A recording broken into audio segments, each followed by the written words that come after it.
Yo, dudes, Oren here. This is it. Lions Vikings, final game of the regular season. Both teams 14-2. Winner gets the 1 seed and the NFC Championship. Let me fix this lighting here.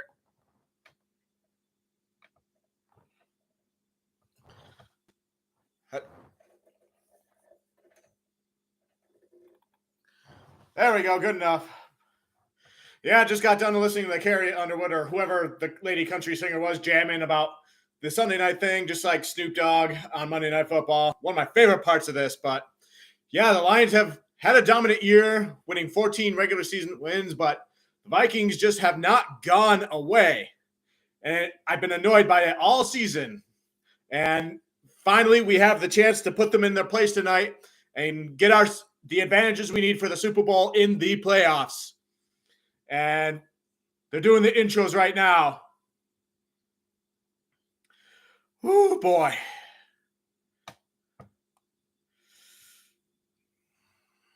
It's easy to reflect on all this because, the first year Dan Campbell took over, it was like one of the worst records, maybe get a high draft pick, top 1, top 2 overall. And we did that, got Aiden Hutchinson and others out of it. And then we improved the second year and tripled our win total. And then the next year, we accomplished our goals to win the NFC North and win a playoff game. And now the goal is the Super Bowl. And they've shown the grit to be able to do that. And yeah, the Lions have been beaten up on injuries, specifically on defense. But that hasn't deterred them from winning 12 straight and winning a bunch of games this year. So, like Dan Campbell said, we are built for adversity. So this game means quite a bit for the Detroit Lions and their fans. Because if we lose this game, we go as a 14-win team all the way down to the 5 seed and have to go to LA to play the Rams. Imagine how much crap they're going to get from the NFL honors and from everyone else if that happens. And it's like the NFL is trying to rig everything against us to try to make us the joke all over again, but they're not letting that happen. So we just have too much momentum on our side. And I'm not accepting any free dinners or seemingly free favors. And I'm hearing the Jared Goff chants already. Ladies and gentlemen. Oh, the New Orleans stuff they're saying.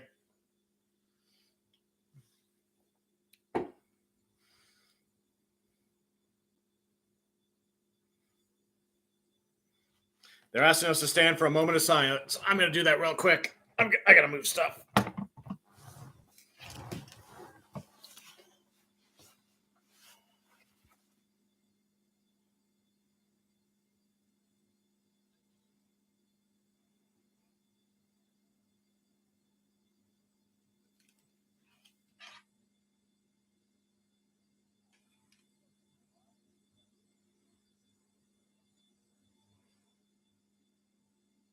Now they're on the commercial break. But yes, that is important. Hearts and prayers and, whatever support we can provide going out to the New Orleans family out there. I know Dan Campbell and Aaron Glenn have lived out there for a lot of years. They are really connected with all that. So, wouldn't want to wish that stuff on our worst enemy. So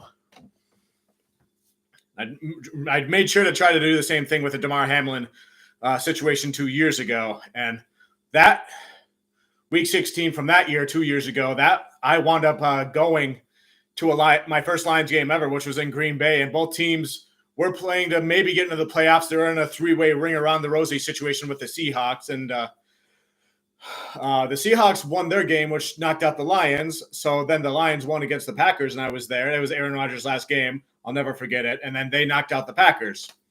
And I bought the ticket for that game all the way back in week 6 with not having any expectations for that game at all because I really just wanted to see Jameson Williams play against the Packers. And there was a lot of bonuses that year. So that was the first of 3 games I was able to go to. So Aaron Rodgers' last game in Green Bay there. The second one, early 2023 when they played the Falcons at home and beat them. Aiden Hutchinson I think he got player of the week in that game. Jack Campbell did some good things. Jahmyr Gibbs, he was one of his first games, but he did decently since Montgomery was out. And then my third game was they let me out of work early and I was appreciative of it. And I drove an hour and a half from my apartment to Minneapolis to US Bank Stadium, watched the Lions play the Vikings, watched them beat the Vikings to get their first division championship in a while. And it was on Christmas Eve. And that was another great memory. So I'm hoping it continues here. Uber Eats ad.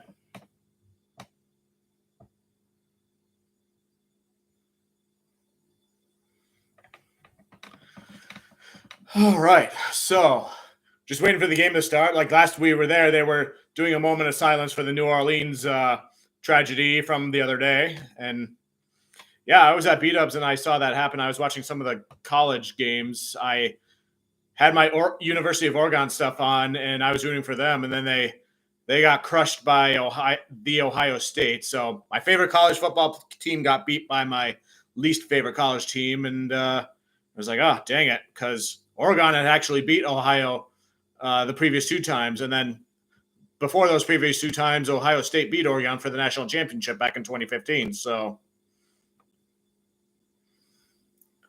there's a Jeff Daniels narrative. Apparently he and Peyton Manning tried to break the Bobby Lane curse right when the Lions started playing well. So,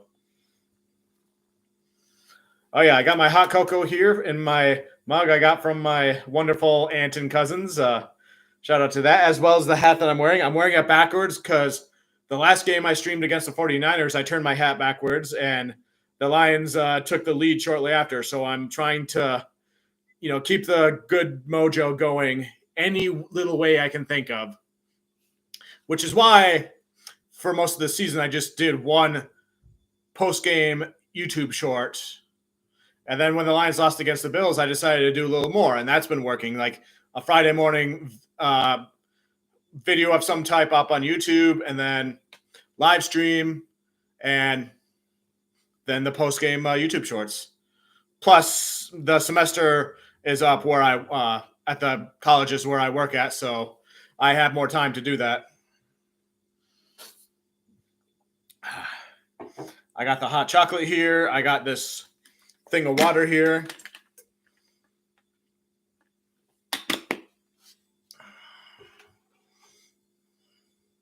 Tonight, embrace the improbable, Jeff Daniels says.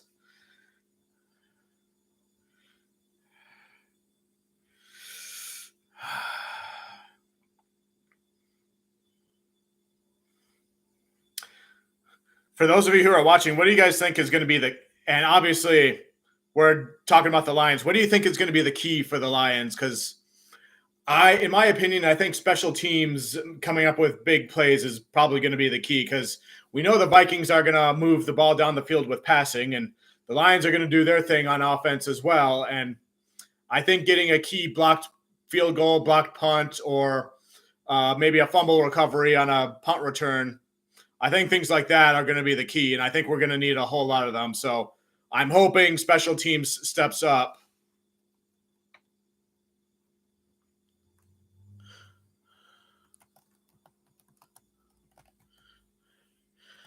All right, kickoff's about to start. Apparently, Vikings won the toss. They deferred, and they're getting the ball to start the second half. So Lions get the ball in the first half. So, well, dang it. I was hoping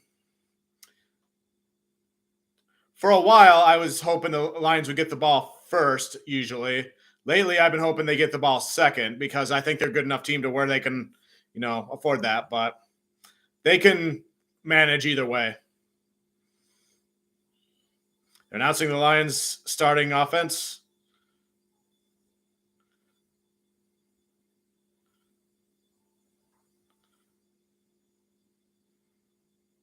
And it's all the starters you would expect. No substitutions, nobody's out. Except for Montgomery, of course, but all right. They give the ball to Gibbs, takes it up to the middle for a couple yards. The Pawns are moving out in the first couple moves of the game. Setting up play action. Trying to get the run game going early, which is one of the keys. The Lions, I think they need to score on their first two possessions. Preferably one touchdown at least.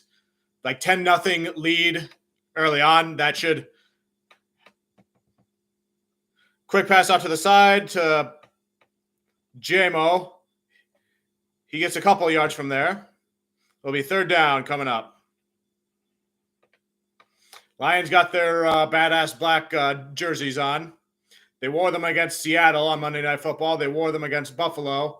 What type of game was that? Was that Sunday Night Football again, or it wasn't Monday night?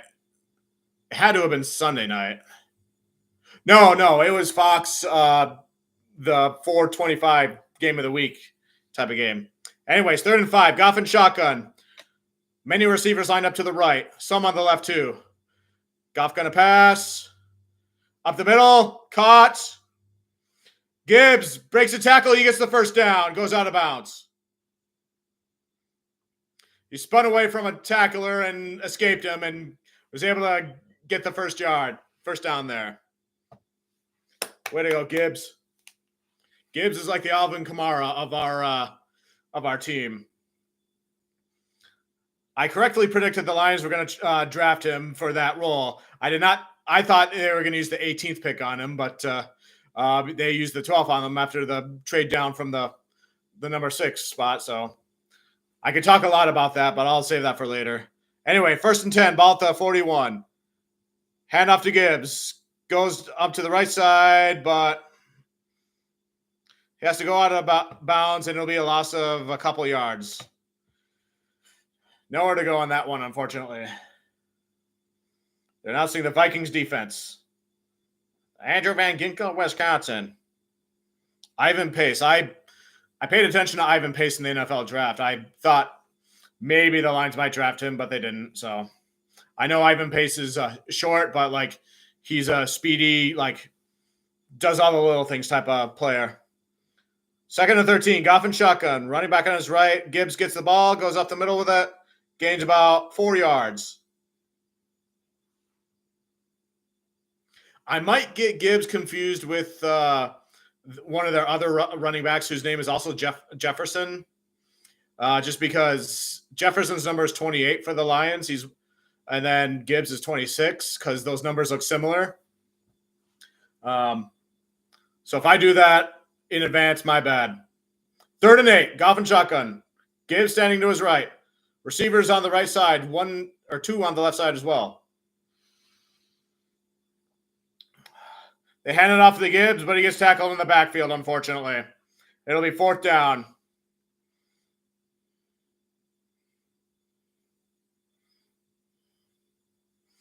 They're going to have to punt. That's not the start I was hoping for, but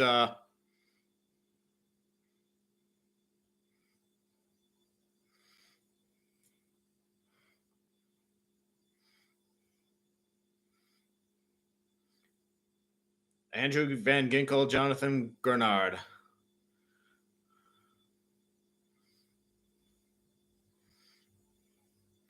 The punt is up and away. He catches it at the 10. He's going to try to take it back. He trips at the 12. So that was a nice punt from Jack Fox. As long as he gets consistent punts within the 20, then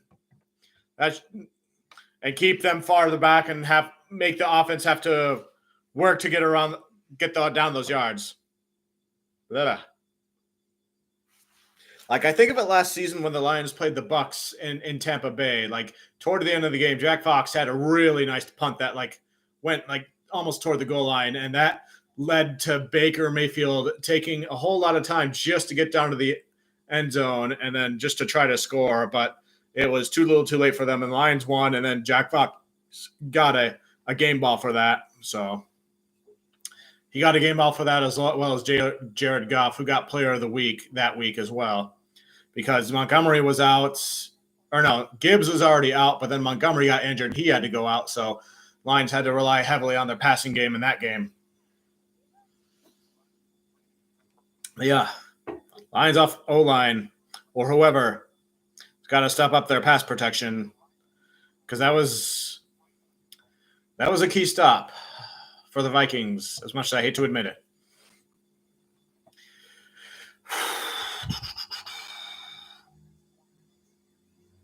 I can see why other YouTubers obsess over how good the lighting is or not. Like, I really haven't cared because I like to just kind of keep a two-headed lamp here, and then like you see like the shadows, but considering I have a double chin, I don't mind having a shadow right here. So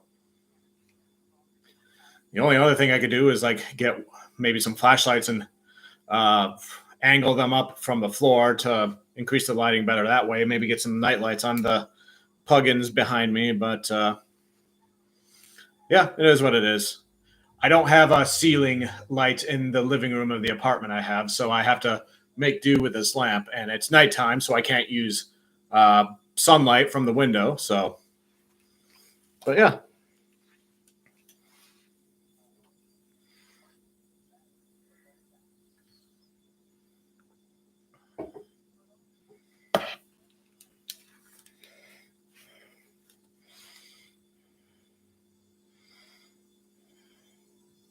They're promoting the Traders. I saw an advertisement for it earlier, and Survivor legends Boston Rob and Tony Vlachos appear to be on this upcoming season.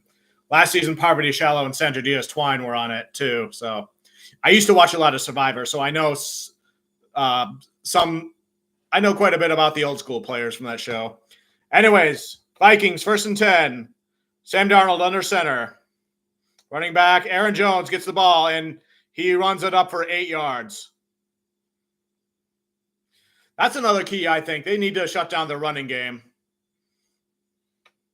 Because in the games where the Lions were able to beat the Vikings, they held them to like under 90 yards rushing. Sam Darnold gets the pass for a first down to Hawkinson. Down to the 30. I don't know why I keep calling him Sam Darnold just because I'm too used to saying Kirk Cousins there or Collins. And in my mind, Sam Darnold is interchangeable with the Chiefs backup, whatever his name is. Like they're just people journeyman quarterbacks I hear about all the time. So anyway, 1st and 10 for the Vikings. They're at the 30. Darnold under center, 2 running backs in the backfield, receivers on the right. And play action. Quick pass to the right side. Jefferson catches it about 5 yards.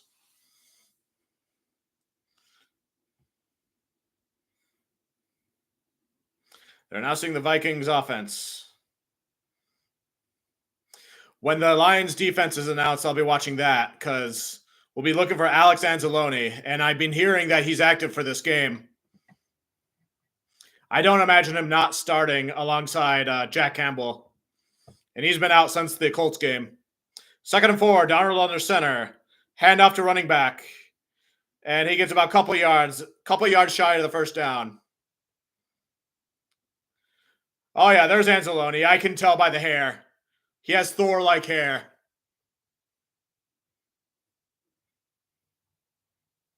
Yep, he's right there with... Yeah, he had a nice tackle there, so... We missed you, Anzalone. 3rd and 2. Darnold shotgun. Quick pass to the right side. They'll get the first down. Jack Campbell on the tackle on... Who is number 32 for the Vikings? I have both their rosters pulled up. Ty Chandler.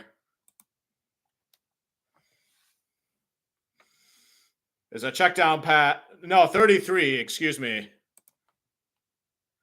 Aaron Jones. Oh, that's Aaron Jones.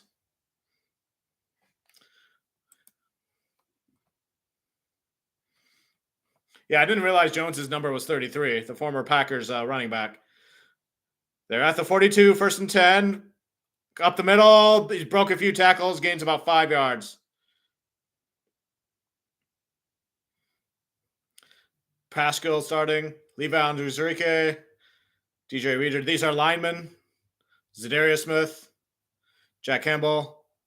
Anzalone, yep. Meek Robertson, he's been a good pickup. Brian Branch, all pro. Melifonwu starting in there. Kirby Joseph. Terrion Arnold.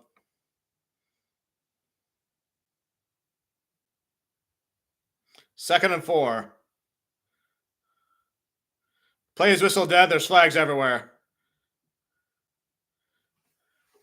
That's another key for the Lions, neutralizing penalties. Make the Vikings get more at least. False start everyone but the center. It usually means it's the center's fault. Premature snap.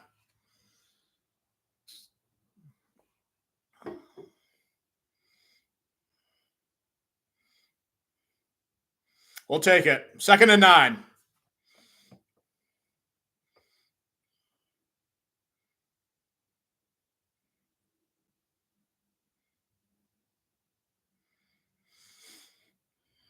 Second and 9. They're at the 42.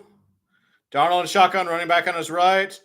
Processing this cross up the middle, incomplete. Skips on the ground.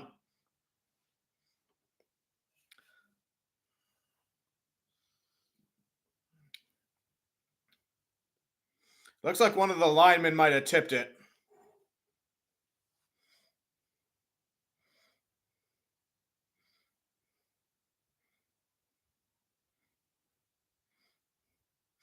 Yeah, Campbell almost sacked him, but he got rid of the ball just in time. 3rd and 9. And in case you didn't know, Jack Campbell is my favorite defensive player for the Lions. Darnold passes incomplete for Hawkinson. It'll be 4th down. It's huge. Anzalone was covering him, but the ball was just out of Hawkinson's reach. But yeah, Penei Sewell is my favorite player for the Lions on offense, and Jack Campbell is my favorite player on defense.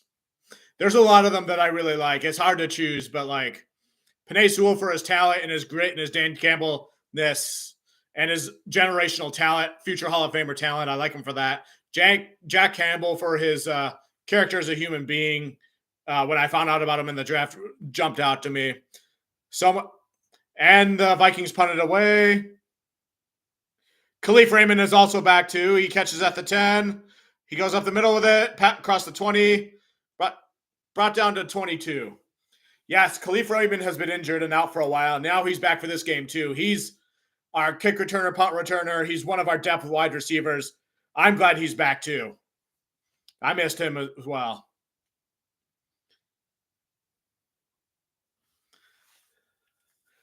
But yeah, like Jack Campbell, like if Superman grew up in Iowa instead of Kansas, I think it would be Jack Campbell. That's what I say.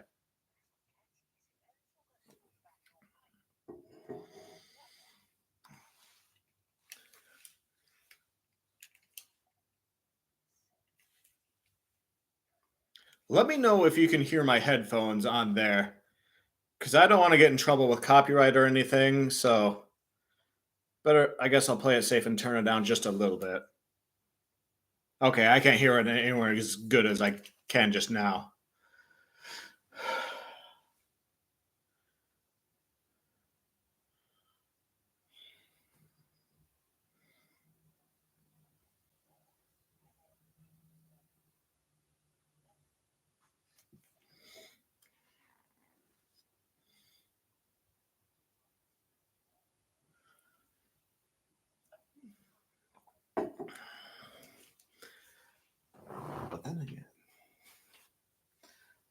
But then again, if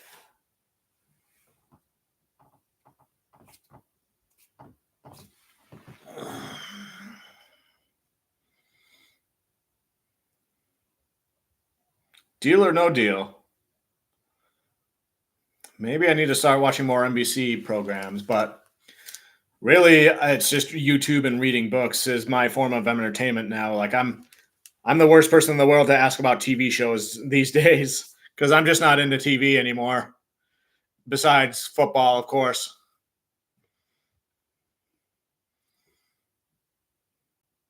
There might be a program or streamed show every now and then I get into, but nothing comes to mind lately. The last show I kind of remember, maybe when they rebooted The Mole.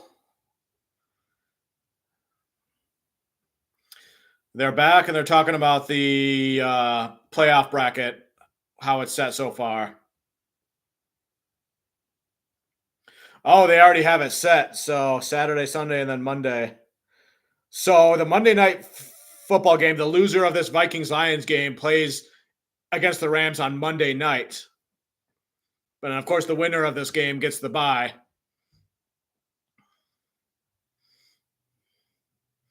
Interesting. But yeah, the Packers lost to the Bears while the Commanders beat the Cowboys. So the Packers dropped from the 6th seed to the 7th seed. Now that they have to go play in Philadelphia, and they lost to the Eagles earlier this year. So, and then the Commanders will go to Tampa Bay and play the Bucks because that's the 6 and 3 seeds, I believe. Yeah. Pitch to Gibbs. He gets up the middle with it, gains about 4 yards.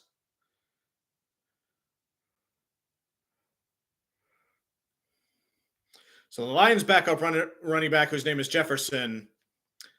I don't want to confuse his first name. I don't want to confuse him with Jefferson, the star receiver for the Vikings. So I'll take this time to look up.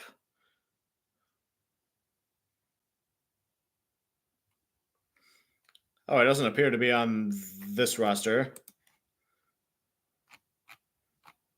Goff says kill, kill in the cadence. He drops back to pass.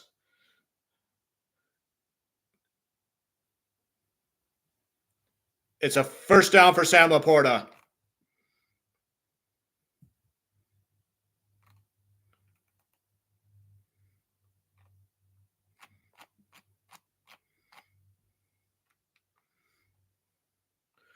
Goff and shotgun, running back on his left. He's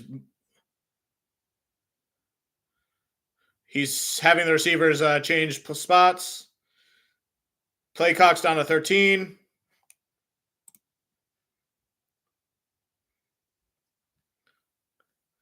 It's a 1st and 10 at the 33. They give it to Gibbs to go up the middle. Gets tackled right at the line of scrimmage.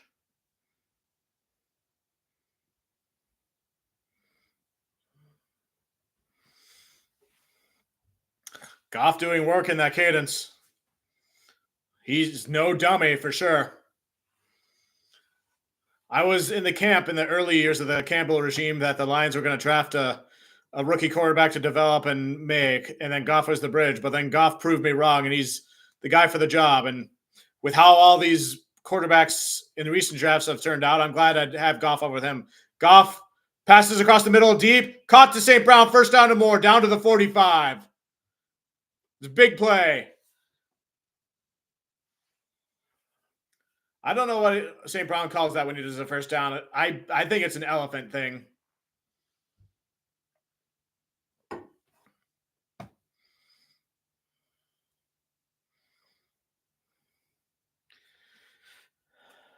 Goff takes a snap. He's in shotgun. Processing. Moves up the middle. Gets rid of the ball. Skips it at the feet. Incomplete. Intended for Craig Reynolds. He had plenty of time there, but it was closing in around him, and he just got rid of it smartly. 2nd and 10.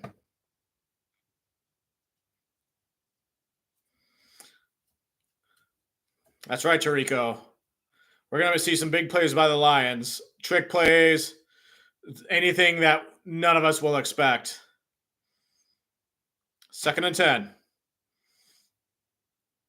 Goff and shotgun, running back on his right. Takes a snap, processing. Up the middle, caught. Gain of 7 for Laporta.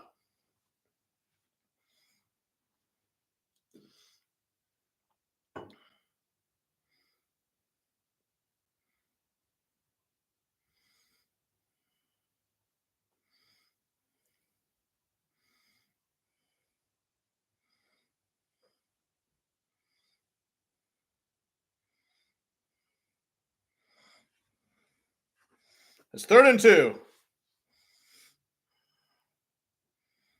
Reynolds is in the backfield. Goff's in shotgun. Bunch of receivers bunched up on the left. Goff under center.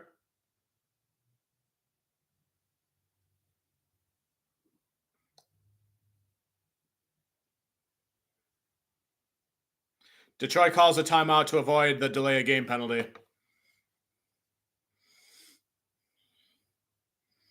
You got to do what you got to do. That being said, I'd prefer to save all your 3 timeouts for like the end of the first, toward the end of the half situations, but that's more of a second half type of thing, I suppose.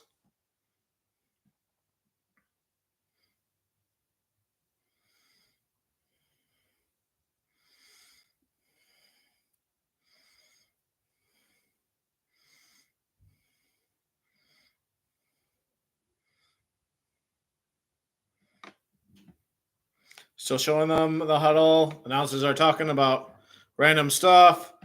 Penei Sewell, they were highlighting him being a 3-time Pro Bowler. But Pro Bowl means nothing, like good individual, but we don't want to be playing in the Pro Bowl because we want to play in the Super Bowl. Goff under center. Tight end in motion. Hand off to running back. Goes around to the left side. Gets the first down. Goes out of bounds. To Craig Reynolds. But there's a flag on the play.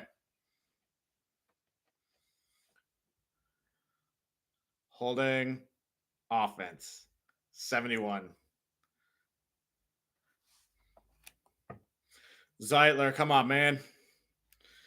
Campbell's not happy. He's just like adjusting his headphone very aggressively there.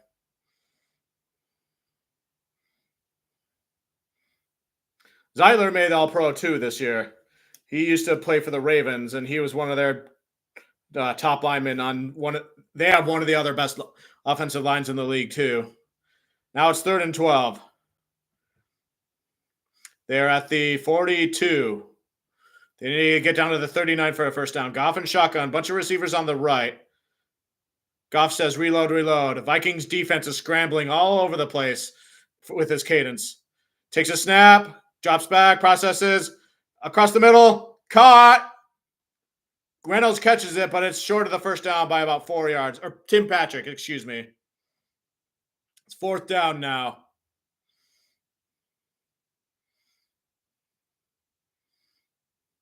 Lions are lining up to go for it.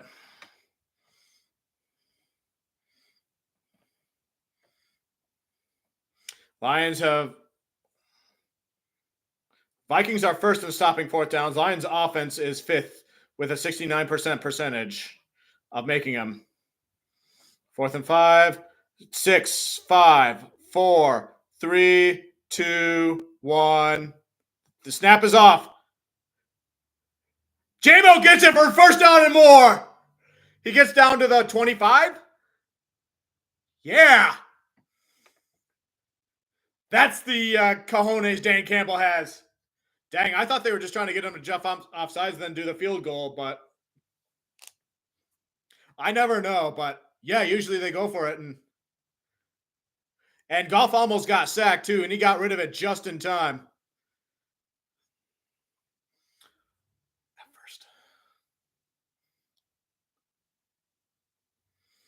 All right, down to the 30. Goff hands off to running back. He has a lane. He gets through, and he gets to the first down more. Down to the 10, to the 5. Touchdown, Gibbs. Lions are on the board first.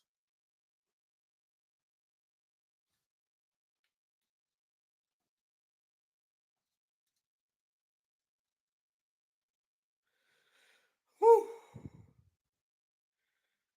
That was such great blocking. That hole he got through was huge. Watching the replay. Yeah, in that middle left side there, that gap was huge. And Gibbs, with his speed, he was just able to capitalize on it.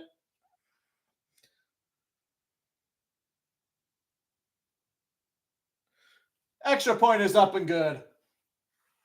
1:43 left to go in the first quarter. Lions are up 7-0.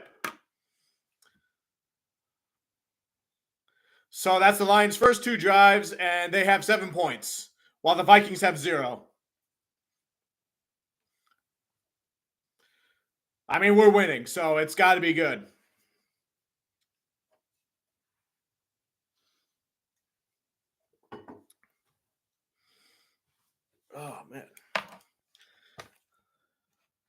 Let's check Twitter, see what's going on in there. Refresh.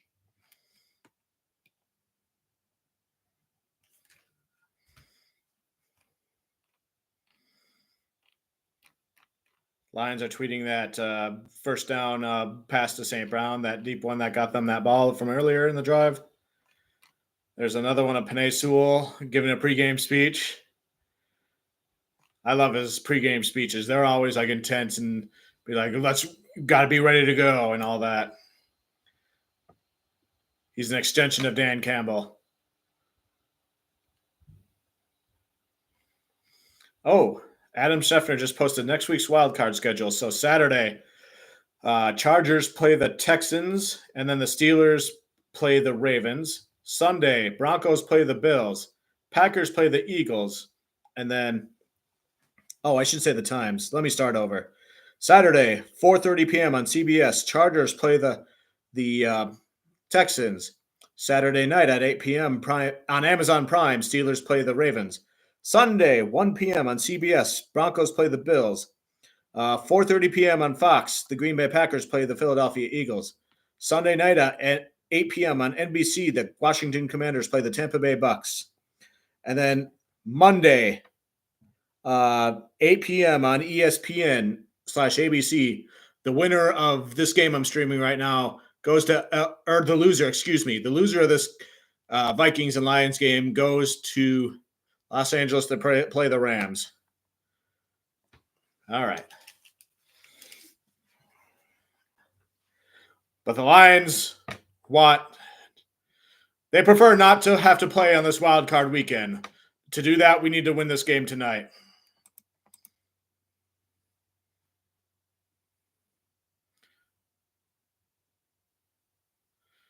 They're saying Chauncey Billups was introduced to the crowd earlier. Yeah, I remember Chauncey Billups playing. He was Mr. Big Shot. He was one of the pieces for the Lions in their championship season. They're showing him right now on the sideline. I miss that Pistons team.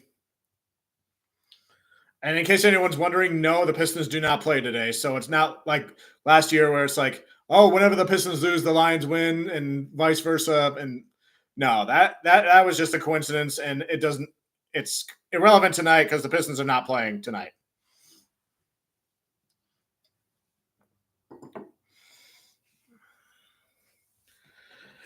Whew.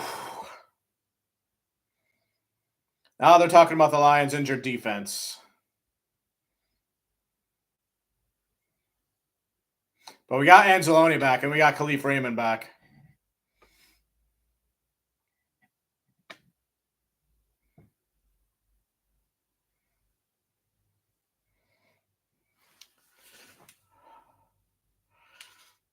My keys for defense usually is limit the rushing yards and getting turnovers, interceptions, and punch outs and fumble recoveries. Darnold, play action. He's under pressure, and he's going to get taken down, sacked down to the 2-yard line by Brian Branch. No, Zadarius Smith.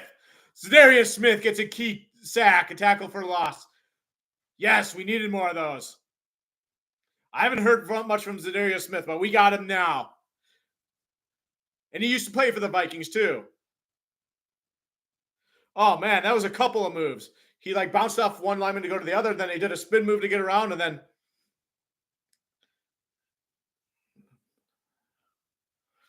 now the Lions have a chance to get a safety, and it's 2nd and 27. You got to play clock down to 1. Delay a game. Throw the flag. They pitch it, and Aaron Jones gets down to the 15, out of bounds. That should have been a delay a game. They did not throw it. The ball was right at 0, I thought. That was 3rd down. 3rd and 18.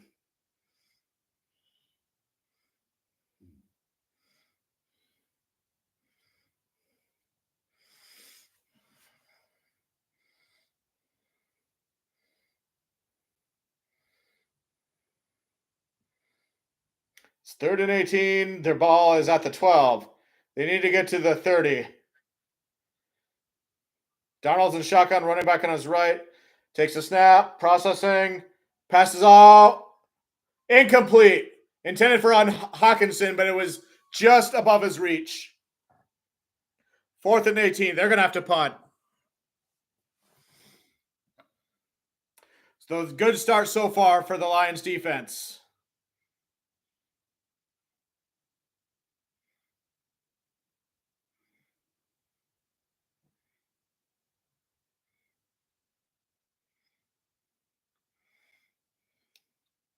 The punt is up in the air.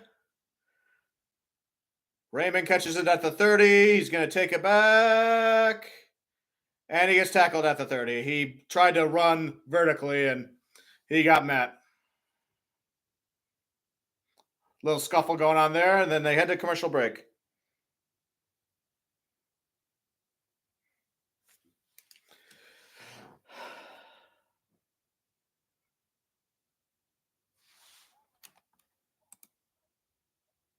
Yep, that's the end of the first quarter. So I need to change this. And yep, take a shot for every time I forget to update this back here, but this time I didn't. Oh, and I have my lucky charm up here, the 9 of clubs.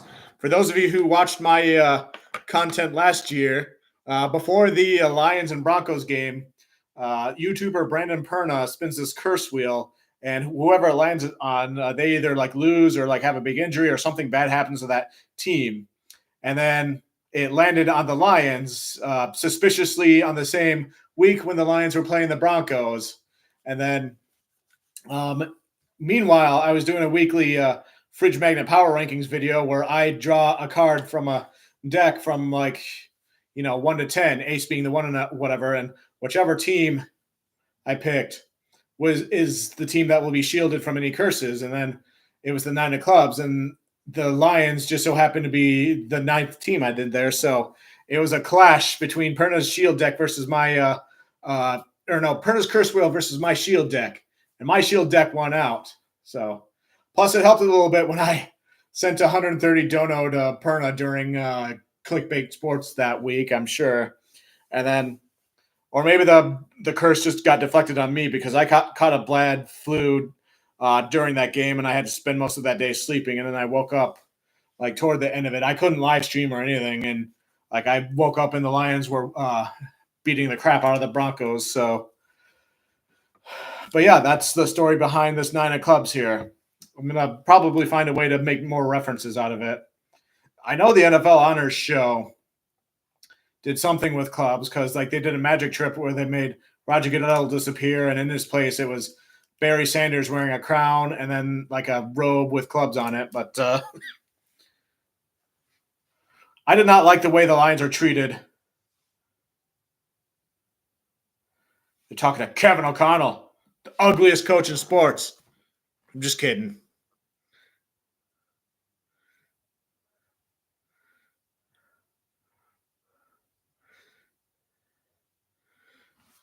He thinks they're going to be all right because defense will get a stop. The offense has got to get things going, blah, blah, blah, blah. He's giving a false sense of confidence. So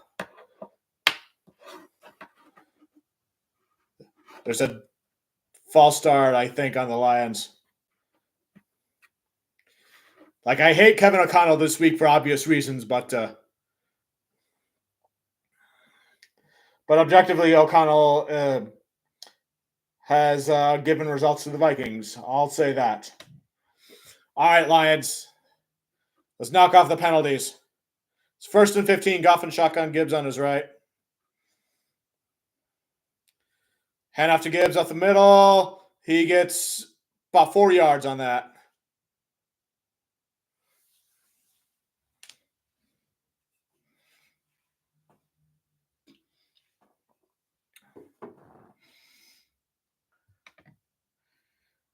Announcers are nicknaming him the Blur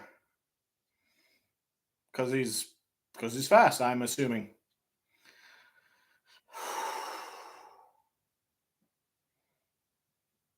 Goff on shotgun, 2 running backs behind him. Goff, check down pass, and he gets lit up right away. Van Ginkel was right there for the tackle of loss. And he's not getting up. Oh, now he's up. That was Gibbs, I think.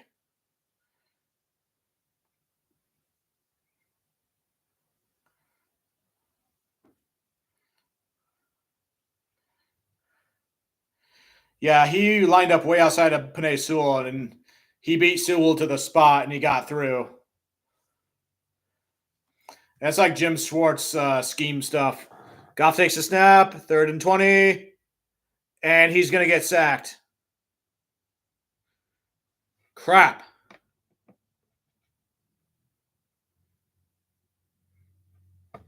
What's going on with the Lions' offensive line?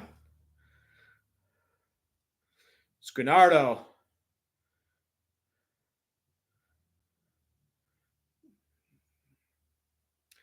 Laporta and Decker both let him get through.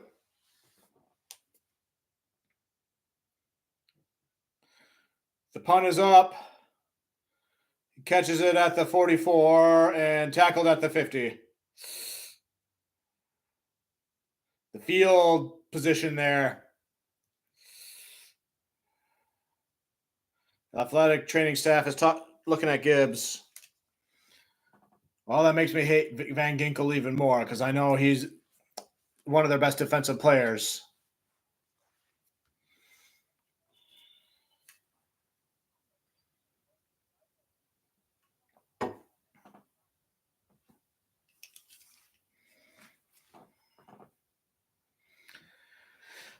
We'll be all right, though. Lions defense has been playing great so far.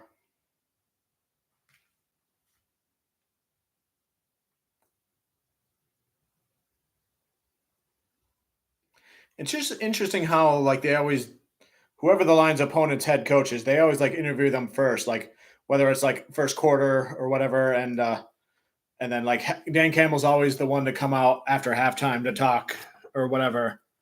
I wonder if that's biased against the Lions or if there's a specific reason for that.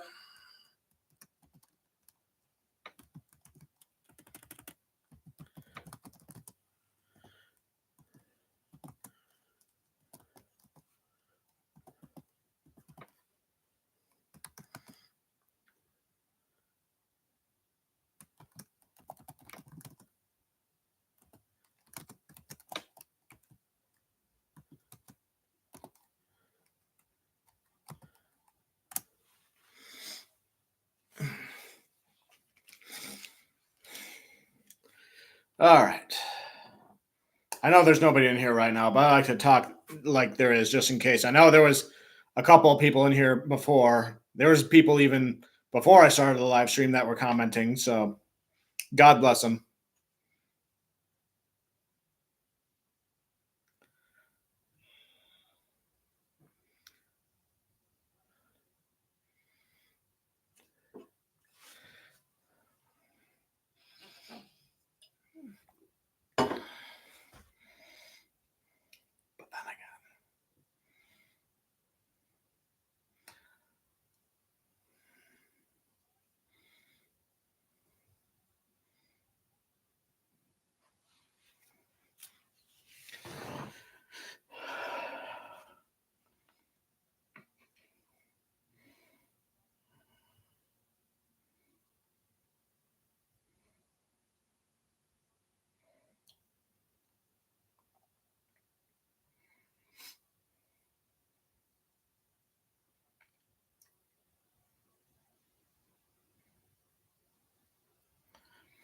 Interesting. They're talking about Sam Darnold's first play game was in Ford Field with the Jets against Matt Patricia's Lions.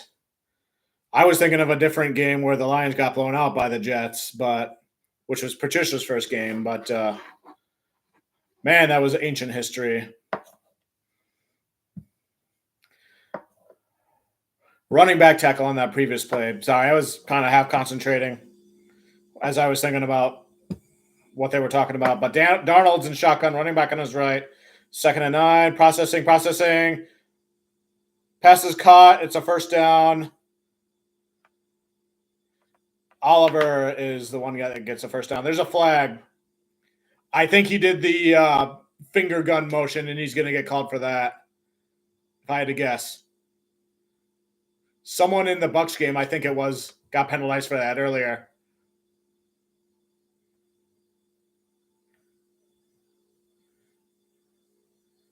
Oh, it was on defense. I stand corrected.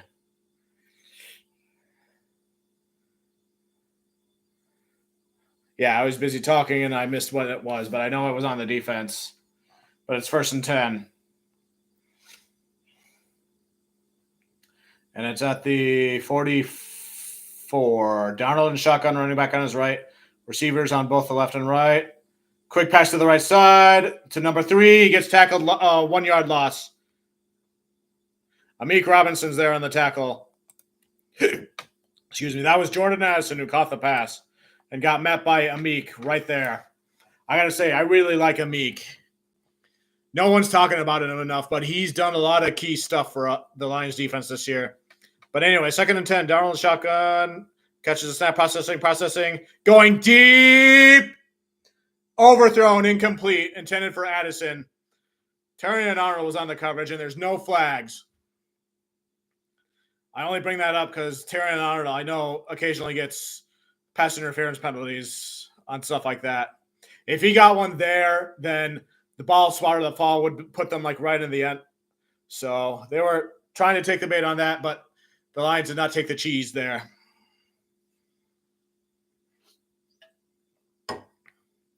3rd and 10.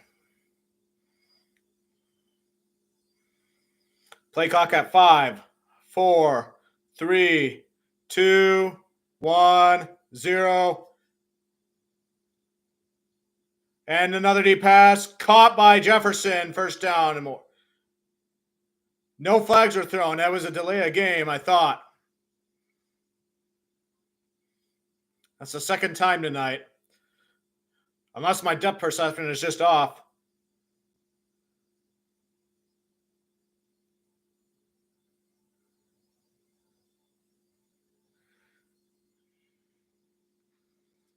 Man. They're not calling a delay of game penalties against the Vikings. But it's 1st and goal now. We need red zone defense here. Hand off to running back. Akers gets probably about 1.5 yards there.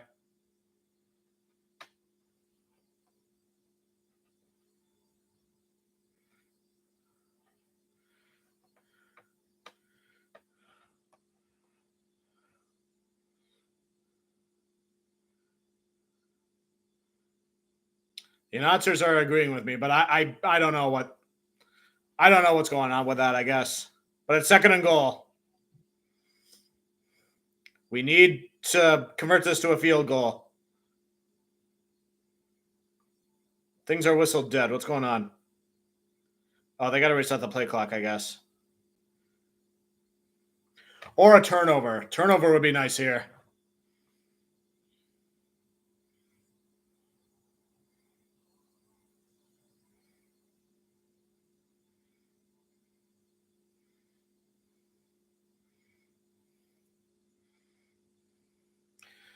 Processing. He's scrambling to his left, gets rid of the ball, lobs it up, incomplete and out of bounds.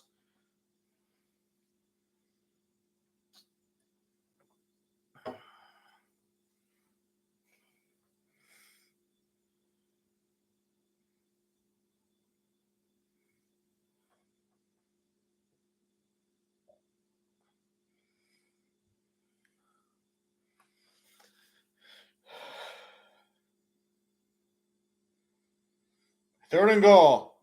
Come on, Lions. Darnold in the shotgun. Takes the snap. Across. Incomplete again. He tossed it at the back left goal post, and the receiver didn't get there in time, and there's no flags. 4th and goal.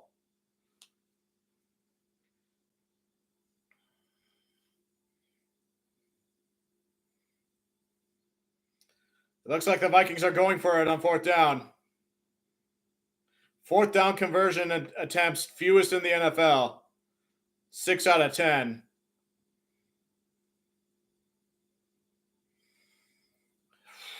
Come on, Lions. Darnold's in shotgun. Takes a snap. Passes.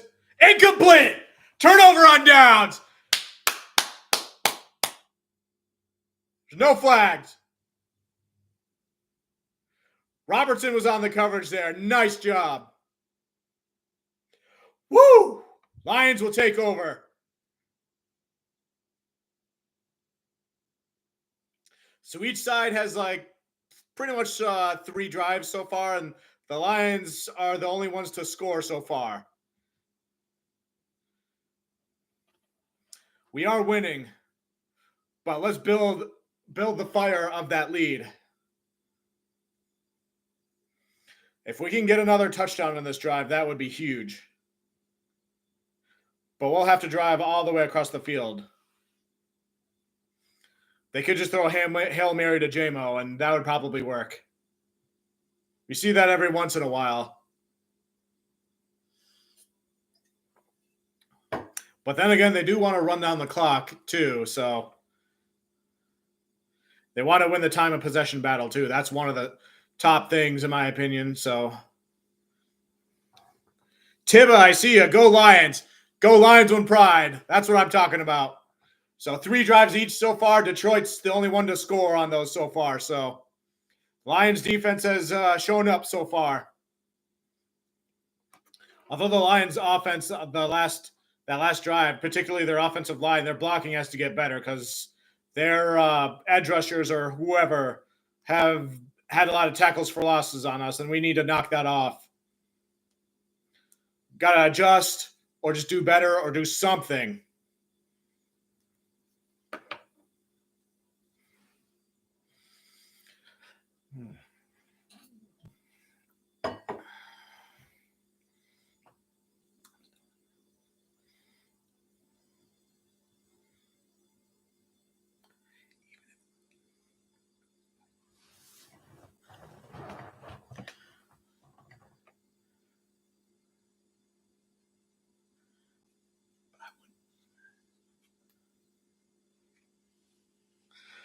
Oh, man.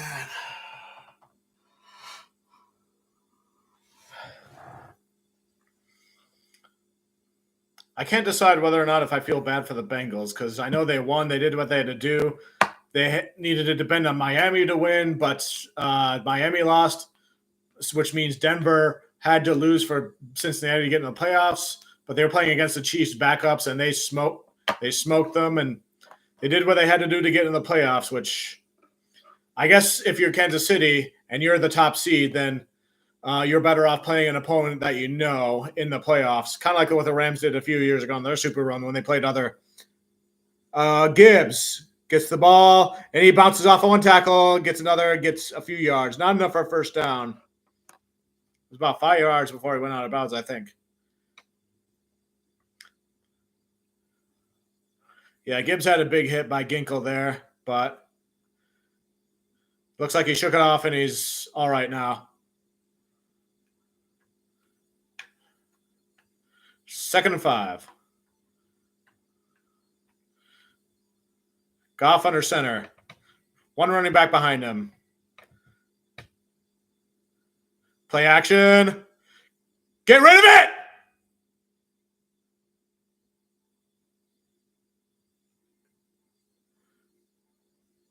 Is it an incomplete pass? That might be a safety. I hope not.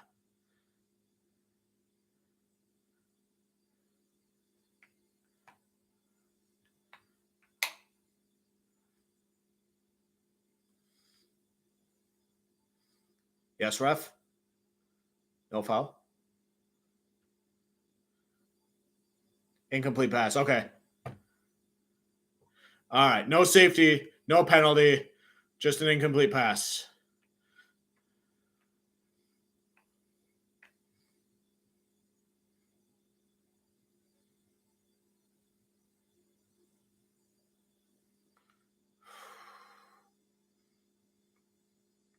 Goff takes a snap again, gets rid of the ball again, and Laporta looks like he gets a first down.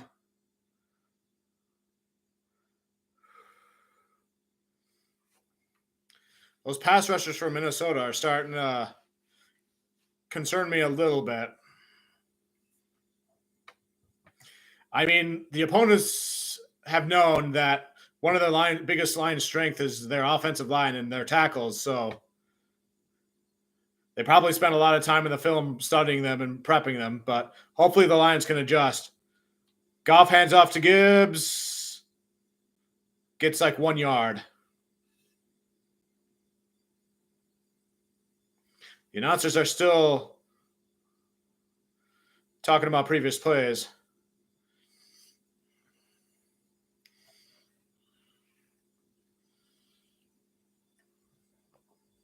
What did you want?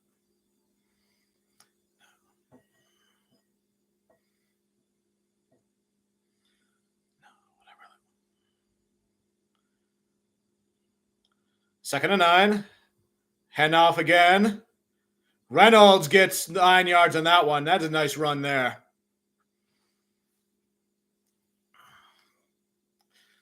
Reynolds doesn't get a lot of glory, but like he's reliable and stuff like that. He won the Block of the Year award last year in the Tampa Bay game, which allowed St. Brown to get a key touchdown. It's 3rd and 1.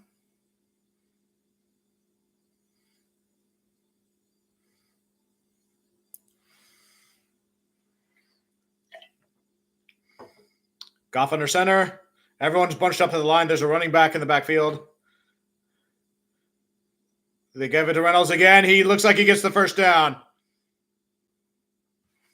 If it ain't broke, don't fix it.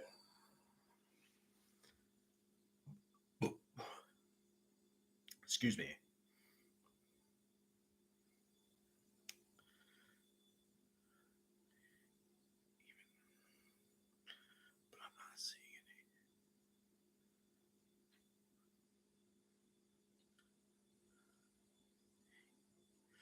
Goff under center. It's 1st and 10. They're at the 26. Play action. Blocking is good at that. Oh no. They intercepted it. The lineman in his face intercepted the ball. Ivan Pace. Gosh, dang it. We can't do stuff like that. The Vikings defense is cranking it up.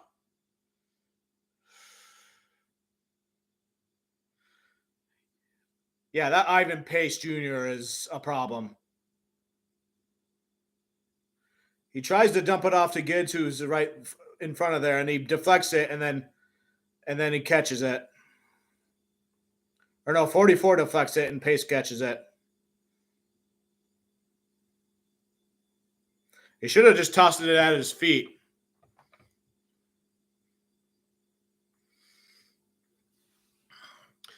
Gosh, the Lions blocking.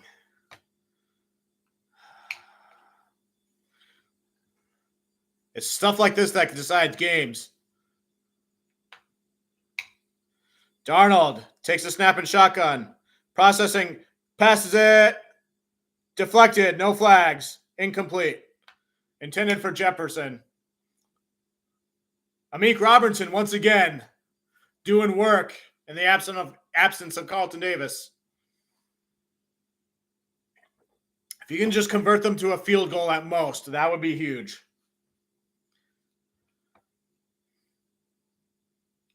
In fact, Robertson almost got an interception there, but it just fell right through his hands. But at least Jefferson did not catch it in the end zone right there. 6:49 to go in the second quarter. Play clock down to 6, 5, 4, 3. Darnold under center. 2, 1, 0. And no flags there. Play action. Gets rid of the ball. He caught it, but he was out of bounds behind the sideline, just barely. Could that be a third time it was no false start was called? Yeah, by the time he had possession, the first foot was out of bounds. It's 3rd and goal now.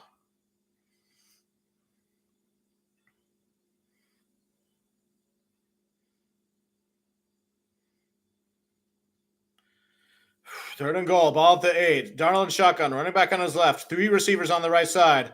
Quick pass across the right. Over his head, over Jefferson's head, incomplete. It's 4th and goal now. Just kick the field goal, O'Connell. Just go for the field goal. You know you want to.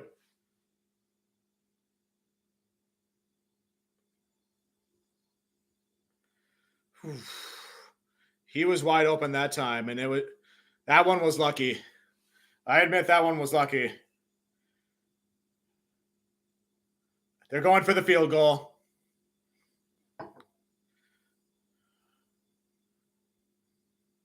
Almost missed, but it's good. Vikings get on the board with 3 points.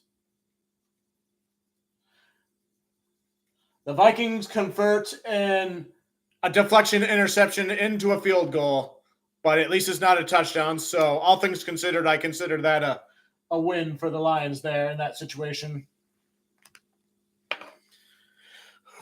The Lions' red zone defense has been pretty good so far. It's their offensive line blocking. They need to do something to contain those edge rushers. I don't know if it's Brian Flores' blitzing scheme or whatever.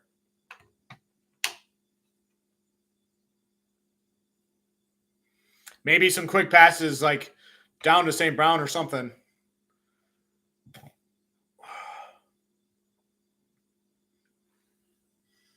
But at least we should have some better I'm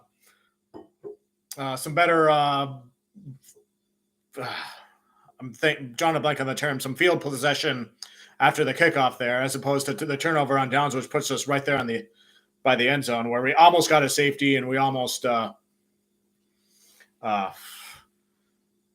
a pick six. Man, oh man. Let's see what Twitter's saying.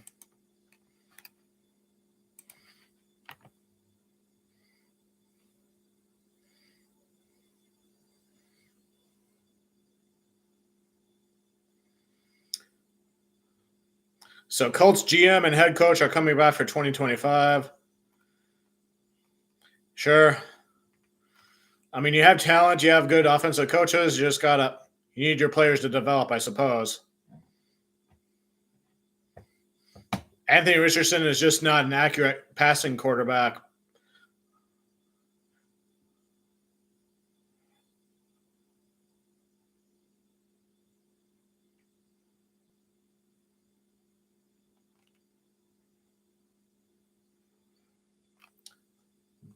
They're saying Tyreek Hill might want out of the Dolphins.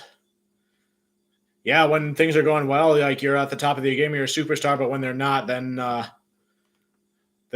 yeah, it's natural to want out. But like as an organization, as a coach, you got to do something to discipline that, in my opinion. There's an Aaron Rodgers interview, which I have on mute.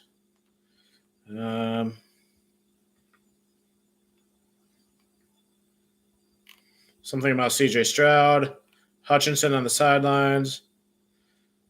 I follow the Simpsons NFL, and they have some funny stuff.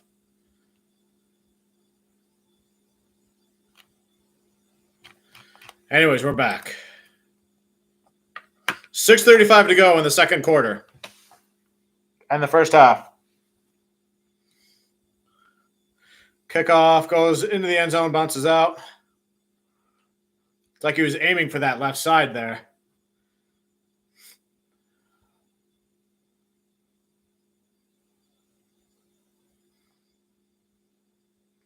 Come on, Lions. Come on, offense. We need to drive the ball down the field. We need to protect Goff, and we need to put points on the board. Surgical.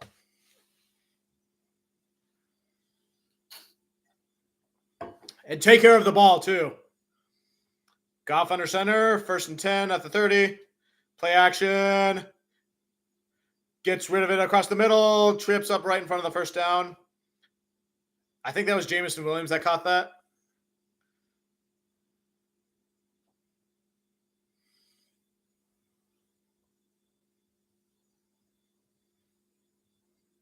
They're cutting back. The announcer is talking more, and I'm just wondering why the heck there's a play stoppage for this to happen. Is this just a media timeout?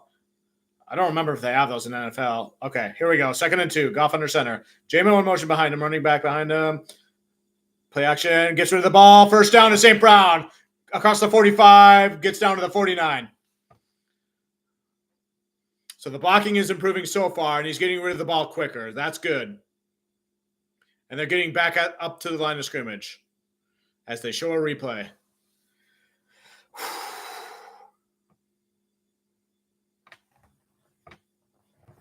Goff and shotgun, running back on his left. Receivers all spread out. They hand off to Gibbs, goes up the middle with it.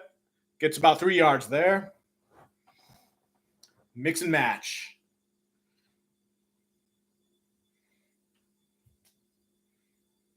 I see one person in here, so... Oh, and now they left. Never mind.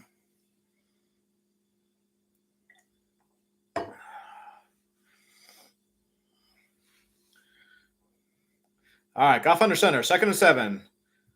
Gibbs in the backfield, I think. And handoff. Oh, he gets tripped up. He gains 6 yards, though, but he's right a yard and a half from the first down. If he didn't get tripped up, he probably would have broken away there.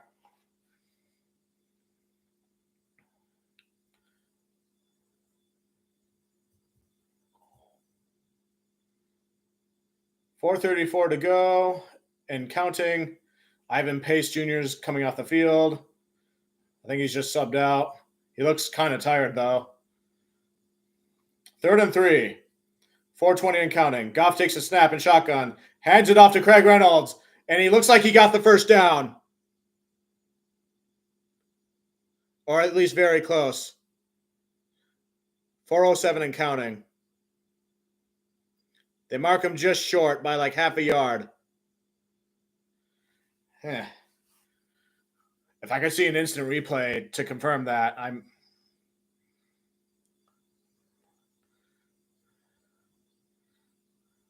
You could do a QB sneak here for sure. But we know what Campbell's going to want to do. Okay, play is stopped, whistled.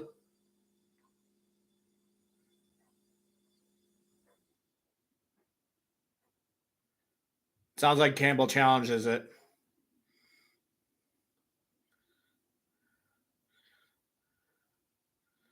All right, Dan Campbell challenge.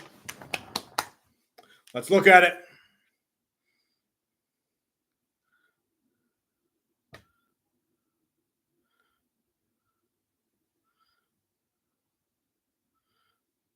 Detroit already used one timeout earlier in this half. So if they lose this one, they'll lose a second timeout.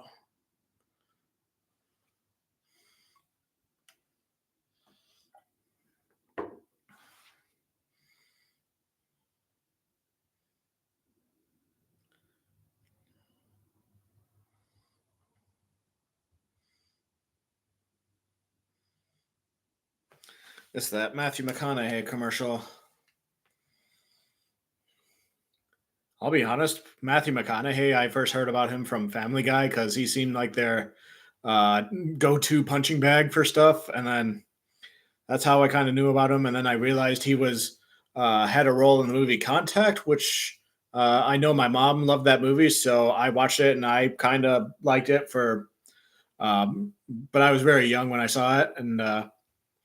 And then I saw other stuff McConaughey did in the later years. Like he had that cameo in Wolf of Wall Street, and then he won an Oscar for a different movie that year. And yeah, like he's done stuff where he's been a better actor. So I actually really liked him in We Are Marshall, which is a football movie. Not a whole lot of people talks about, but it's based on a true story about how the Marshall team, they were one of the best in the country. That while their plane was in the air, while they were traveling and celebrating, it gets struck by lightning apparently, and everybody on board gets killed. And then they have to rebuild their football team from scratch. And McConaughey was that new coach for that. So I thought it was interesting. So half sports movie, half healing type of movie. Because, it's Matthew Fox was also in that movie. And I know him from Lost, and I love Lost, and I love Matthew Fox. And he did it pretty well in that role too, because he was supposed to be on that plane and he wasn't. And he pretty much has his character pretty much has survivor's guilt throughout the movie. So, and we're back.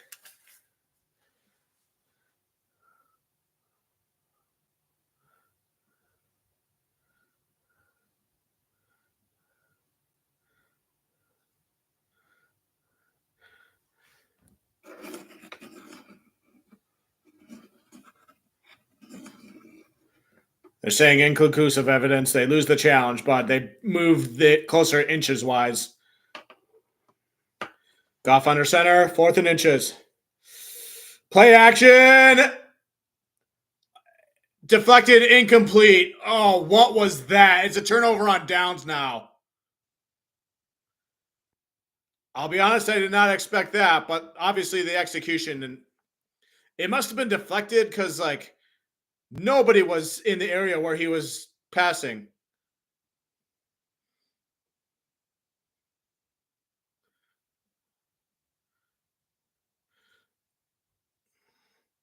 Oh, yeah, the lineman number 90 got a hand on it and tipped it. Who was that? Jordan Bullard. Giving credit for where credit's due, but 1st and 10 for the Vikings. They're at their own 42. Darnold under center, 2 running backs. Aaron Jones gets it, gets about 2 yards, 3 yards.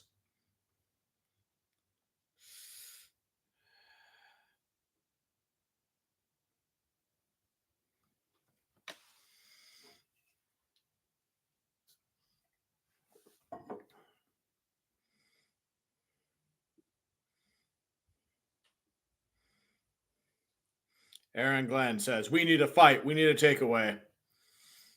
I think we're due for a turnover, too. Darnold under center, 2 running backs behind. Play action. He's getting chased. He's getting pressured, rolling out to his left. And he's out of bounds. He gains 2 yards from that. They knock him out of bounds. Looked like Anzalone was on the pressure there. No flags. Oh, Germ was there, too. Number 42, Jalen Reeves-Maben. I think that was Germ. Yep. I was almost thinking of James Houston, but I remembered he's not on the team anymore. Houston, that is, which is unfortunate. 3rd and 6.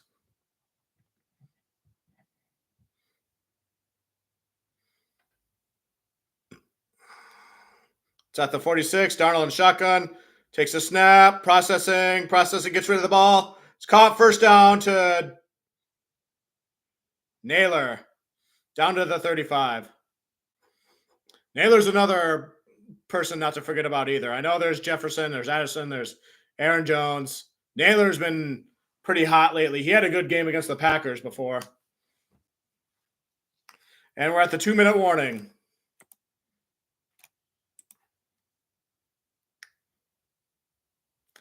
But again, whew.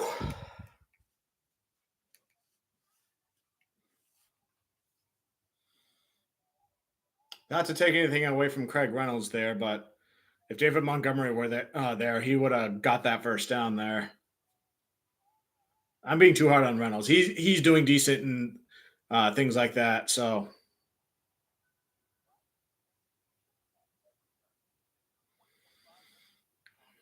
I'm mentally trying to get over that last possession where they didn't get that 1st down there and that 4th and inches and stuff. And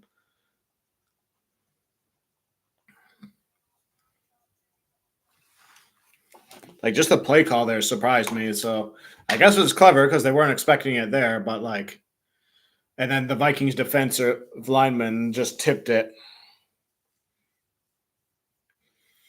But then again, if he didn't tip it, maybe it would have been an interception, but still it would have been turnover on downs anyway, but that could have been a pick 6. So maybe it was better that he tipped it, all things considered in that situation, because where was that pass going? Maybe Twitter has better explanations. Herman Moore tweeted 0-0 on the clock means delay of game. Yes, thank you.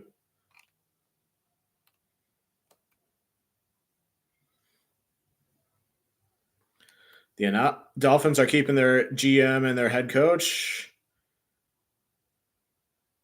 Good to know.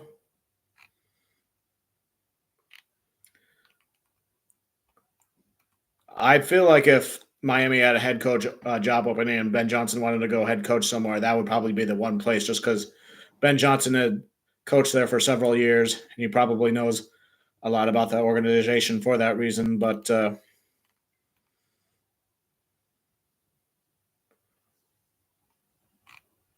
I'm glad that he's still here now.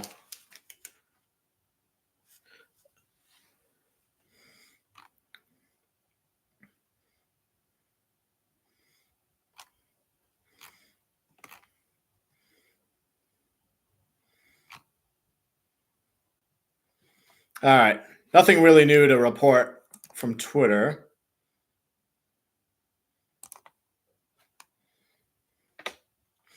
Okay, 1st and 10.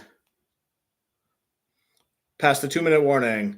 Darnold hands off to the running back. He spins and goes around, gets about 4 or 5 yards there. I keep having to look this up. Yep, that was Aaron Jones.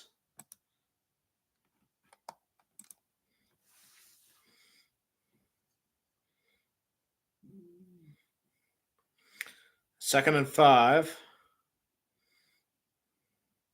Come on, Lions. A turnover here would be awesome. Darnold under center, 2 running backs behind him. Pitch it to Jones on the left side. Gets a first down, but there's a flag thrown in the backfield. Gets down to the 20.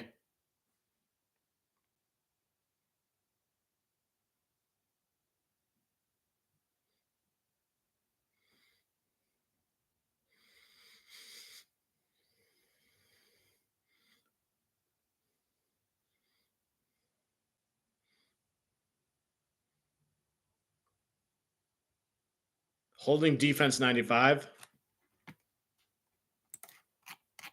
Automatic first down.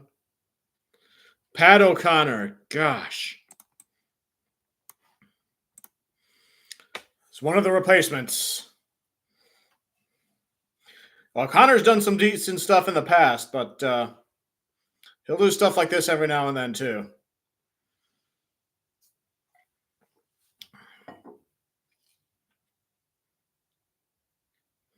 The Lions defense overall has been playing great so far in this game. If they can just end the half without allowing any more points, that would be nice. Darnold in shotgun, running back on his right. Play clock down to 1. He gets the snap off. That was 1 second left. A hand off to the running back. He gets like a yard. Clock is running 1:05 and counting.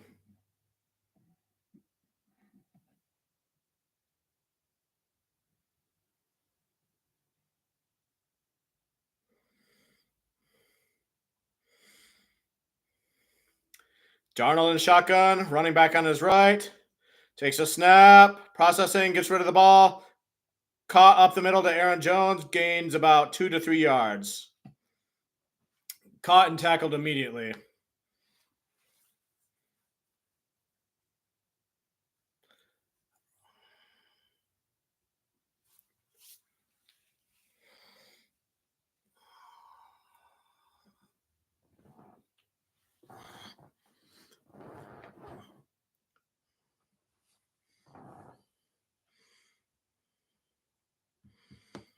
Vikings take a timeout, I believe.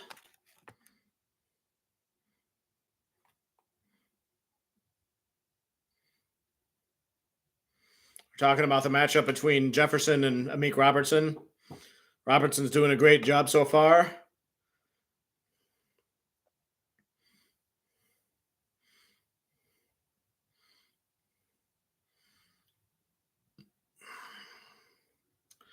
.28 seconds to go in the half. Huddle is broken. Darnold's in shotgun, running back on his left, 14, 13, 12 on the play clock. It's 3rd and 6. They need to get to the 8 for a first down. Darnold takes a snap. Shotgun. Gets rid of the ball. Incomplete. He was about to be sacked. Nice pressure there. Paschal getting there. He'll get a pressure every now and then, so...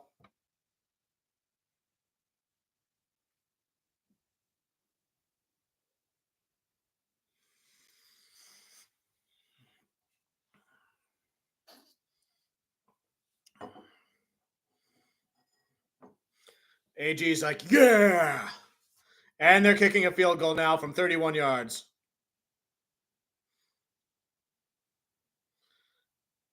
The kick is up, and it's right down the middle.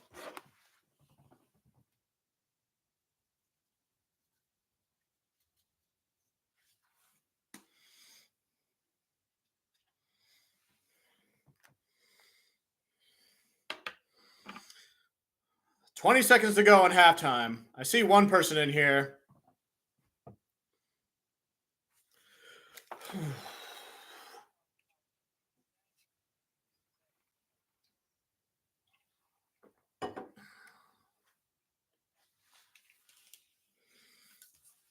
Sion Baki's in the game for this snap, it looks like. Or no, that's special teams. That's why. Yeah, I was about to say, like, Sion Baki, they're putting him in right now. Like, whoa. Usually, without Montgomery, we're just seeing Gibbs and some Craig Reynolds so far. There's been no Baki and no Jameer Jefferson, who's one of our practicing squad running backs. And all of those running backs have been sharing snaps the last couple of games. But considering the opponent there, it's mainly just been Gibbs and a little bit of Reynolds. But yeah, the Lions O-line, I think they've improved their blocking in this last drive at least compared to the previous drives. Sam Laporta's had some decent receptions as well as St. Brown. There's a flag after this kickoff, which I think went out of bounds. Well, yeah, because it went out of bounds.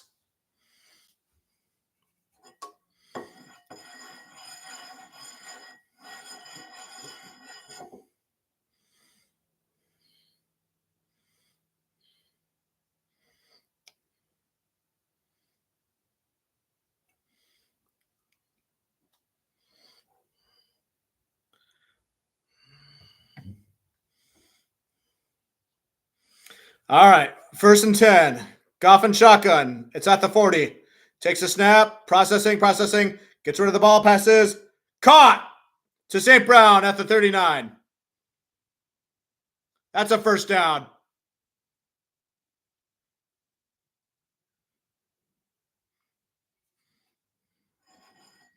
$15 seconds to go. The clock has stopped.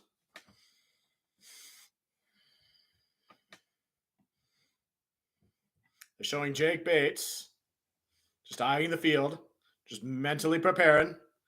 And no, it's nothing like the meme from last week or whatever. 1st and 10 at the 41. Goff and shotgun.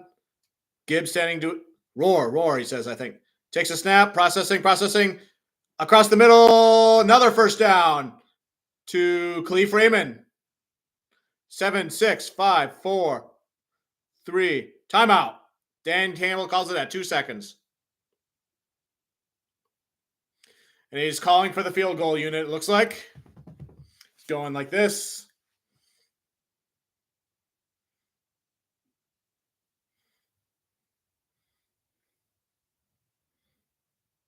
Where's he kicking it from? How far?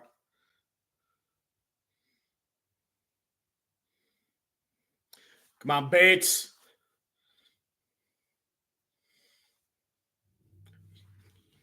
You can make this kick. Come on, Bates. You can do it. 48 yards attempt.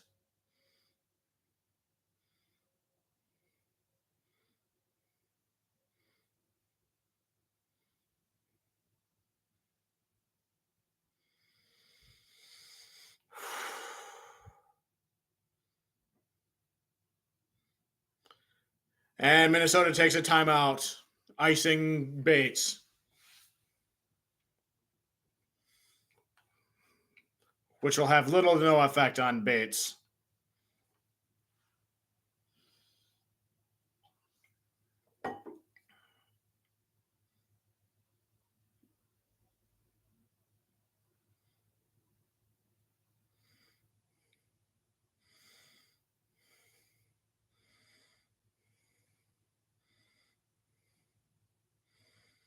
All right, here we go.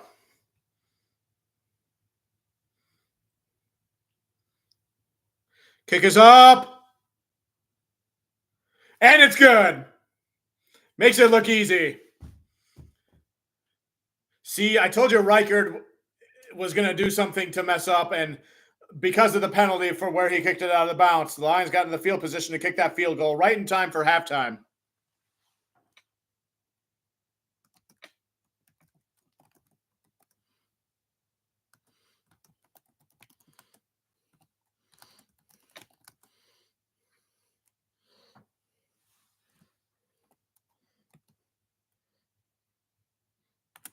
And I'm going to update all this.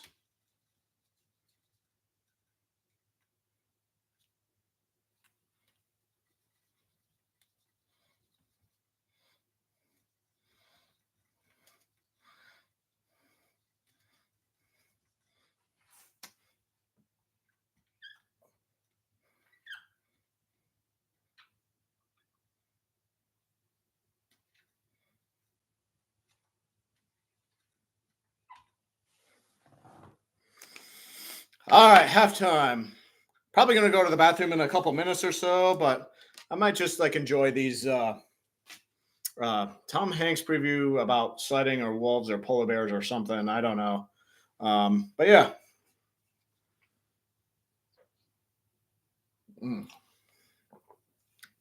Again, this has hot chocolate with marshmallows in here. Been sipping on that all day. It's the sugar-free kind. The marshmallows are kind of not sugar-free, but it kind of bounces out. Trying to find healthier alternatives wherever I can take them. So I have a few weeks off, and I'm doing the best I can to try to work out, be healthier, and lose a little weight by the time I return to work, and fit slightly better into my uniforms there. So, but yeah. Yeah, this has been a lower scoring game, so I'm sure a lot of people are surprised by that. But that just goes to show the defenses showed up to do what they need to do. So, but yeah, but the Lions are ahead, and that's one of the good things because psychologically it's better to be out ahead and then playing from behind, and that's how the Lions have been winning their games and all that good stuff. So, yeah.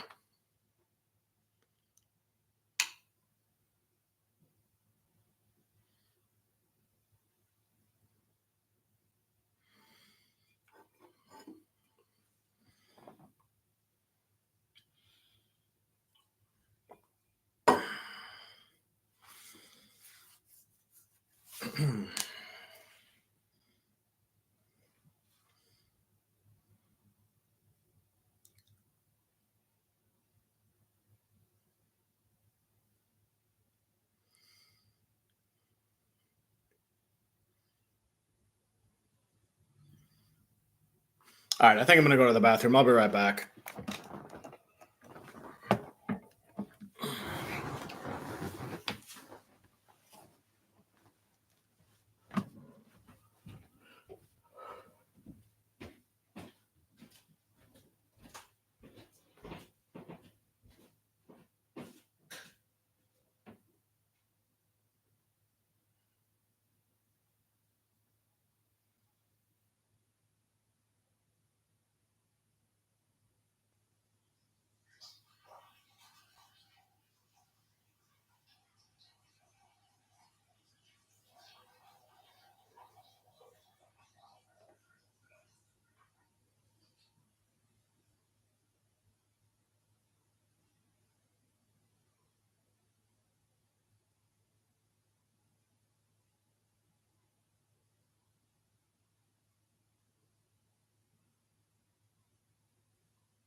Oh.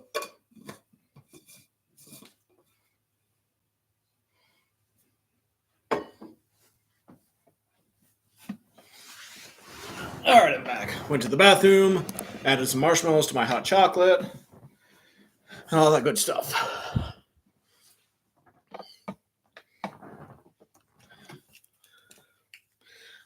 The halftime people are talking. They're talking about playoff matchups. So I'm going to go ahead and read some of the box score and team stats from halftime. So first downs, Detroit has 10 to Minnesota's 7. Time of possession, Detroit 17:41 to Minnesota's 12:19. Total yards, Detroit 159 to Minnesota's 113. Passing, Detroit 104 to Minnesota's 76. Rushing, Detroit 55 to Minnesota's 37. Red zone attempts, Minnesota's 0 for 3, while Detroit's 0 for 0. Penalties, Detroit has 3 for 20 yards, while Minnesota has 2 for 5 yards. So Detroit's definitely losing on the penalty end of the things with the team stats. Box score. Jared Goff, 13 for 17, 115 passing yards, no touchdowns, but 1 interception. Sam Darnold's 9 for 20, 93 yards, no touchdowns, no interceptions. Gibbs, 12 carries, 42 yards, 1 touchdown run. And Aaron Jones has 7 carries for 32 yards, and Justin Jefferson has 2 receptions for 37 yards. Jalen Naylor runs at reception 18 yards. Aaron Jones, 3 receptions for 17 yards. So I guess Aaron Jones has been their most productive person, but that's not saying a whole lot so far. St. Brown, 3 receptions, 53 yards. Sam Laporta, 3 receptions for 21 yards. Jameson Williams, 2 for 17 yards. Tim Patrick, 2 for 15 yards. Khalif Raymond, 1 for 11 yards. Gibbs has 2 receptions for -2 yards. So Jack Campbell has 2 solo tackles. Zadarius Smith has a sack for the Vikings. Jernard Greenland has 1 sack and 2 tackles for loss. And then Van Ginkel has a tackle for loss, and Cameron Byram has a tackle for loss. And then So Ivan Pace Jr. has a pass deflection and an interception from that. So he's definitely a problem there. Jack Fox for punting. He's had 2 punts for 102 yards. 1 of them was in the 20. And then Ryan Wright for the Vikings has 2 punts for 106 yards. So it's relatively even matched there. Will Reichert is 2 for 2 on field goals. His longest was 31 yards. And Jake Bates is 1 for 1 with a 48-yard one. And everyone's perfect on extra points, which is just basically Bates with 1 extra point. And then punt returns. Khalif Raymond, it's good to have him back. He has 2 punt returns for 14 yards total so far. Brandon Powell for the Vikings has 2 for 12 yards. And there's been no kick returns from either team. So, yeah, besides the penalties, Detroit has a slight lead over a lot of the other important statistics I was talking about from before. And, yeah. Whew. Just got done reading a bunch of that. So, yeah, on the TV, they're still talking about I'm opening the door, I'm out, bro. Tyreek Hill is quoted as saying, wow, it does not look good for the Tyreek Hill situation. I mean, yeah, if you're not winning, then I need more information before I comment further on Tyreek Hill. Let's see what Twitter has to say.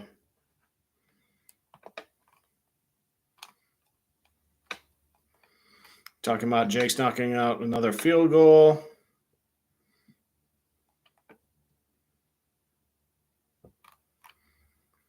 Aaron Rodgers, I guess, says, I'm going to have conversations tomorrow with everybody here, the Jets, and see what they're thinking, and then we'll make a decision before it gets too late into the offseason. Aaron Rodgers. I love you, Pam, says Rodgers. Love you back, says Pam Oliver.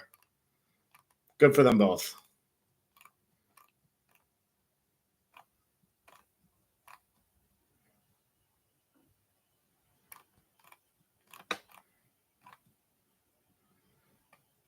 Russell Wilson was sacked 33 times in 10 games this season. Wow, I never would have thought. Bo Nix has been sacked 24 times in 16 games. I think the sack statistic, by and large, is more a quarterback statistic than an offensive line statistic, says Sean Payton. Interesting theory there, if you say so.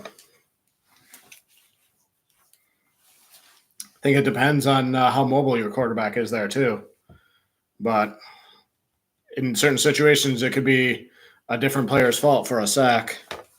It could be the defensive player who got the sack was really good. It could be the quarterback didn't process his surroundings properly. It could be the offensive line letting people get through. So it just depends on the subjective circumstance. So when Sean Payton makes a comment like that, I like to think he's just trying to defend his ego some way, somehow with that. So, yeah, interesting. So, yeah, I'm just mumbling randomly about what I'm seeing on Twitter. So I've done that the last 2 games for Lions games, and we've won since then. So if it ain't broke, don't fix it. I'm trying to do the routine that has helped us win and without any jinxes and all that sort of stuff. So that's kind of what we're doing here.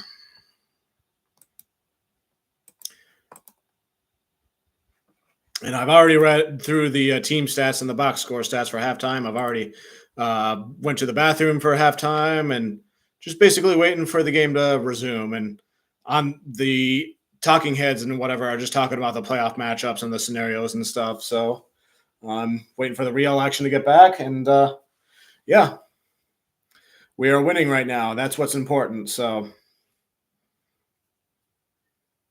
the Lions defense has been doing its job so far, especially in the red zone. It's the blocking. It started to get better toward the end of the half, and it needs to continue to be that way because the Vikings defense has proven that they can do some bad things. And they have so far. That interception there over Ivan Pace Jr. was scary.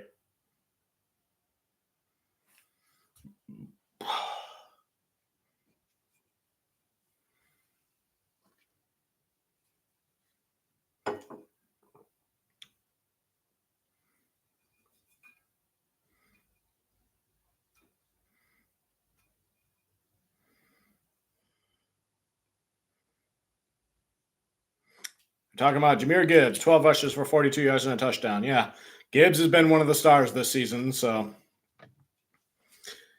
last I checked, he was ranked 6th in total rushing yards among the NFL this season. I know people like Saquon Barkley and Derrick Henry have been like tops and stuff like that, but Gibbs has been right up there too. He's had a lot of chunk plays, a lot of touchdowns, and he's done a lot of good things. And most of the season, David Montgomery's been like, setting it up by doing the physical stuff and wearing them down, and then Gibbs can just like blow past them while tired with the speed and stuff. So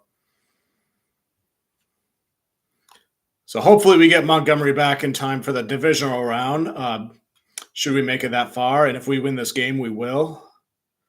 And among other players, like they're saying Hutchinson could return for the Super Bowl, possibly the NFC Championship game, should they make it that far. Looks like we're getting ready to kick off for the third quarter. Minnesota will get the ball to start the third quarter because they won the toss and they deferred.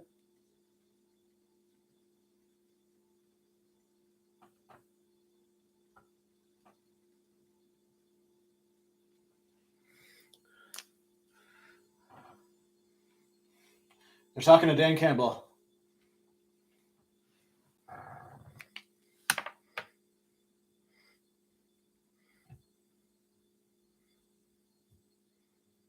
Got to keep him the way we're playing. Awesome in the red zone. get the run game going for offense. Convert on third or fourth. All right. Well said, Coach.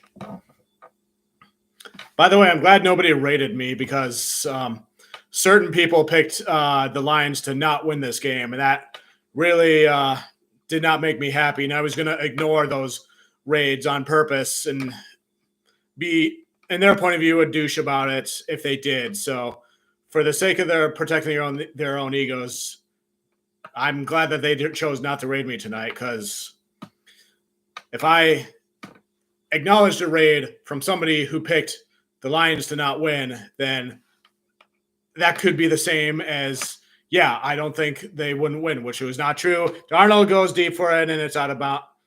Nobody's was there. So it's 3rd and 8 now.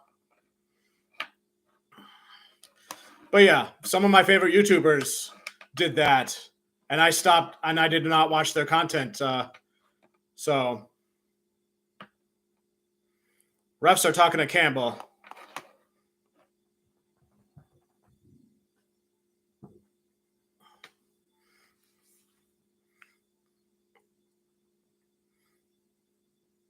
It's 3rd and 8. They're at the 31-yard line. Darnold in shotgun.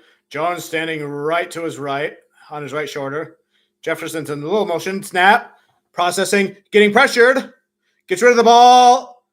Deflected by Robertson. Incomplete. And they're throwing flags. Gosh.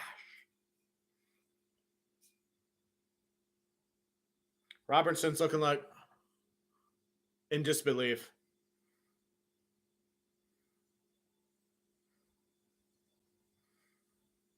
Dang it. Oh, it's on Brian Branch. Haven't heard much from Brian Branch, but whatever, the defense overall is doing good. So whatever he's been doing up until this point, good job. But yeah, it wasn't on Robertson.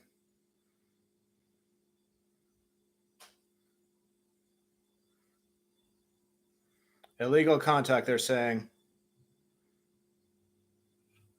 Campbell's not happy. He's like, oh.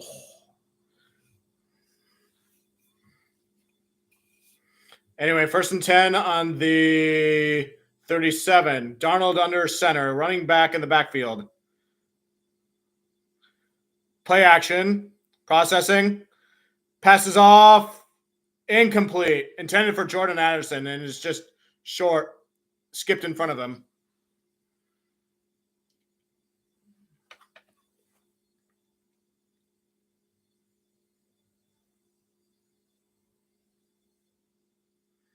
They're talking about Cam Akers missing from the sideline, I guess.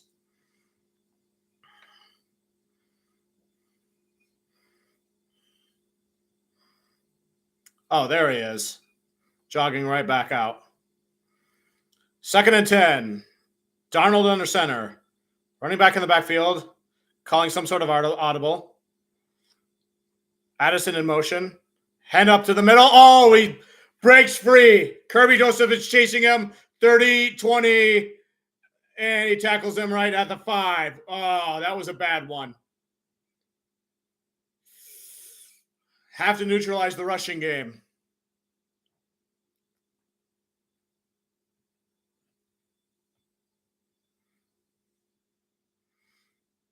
Anzalone committed too far in that one.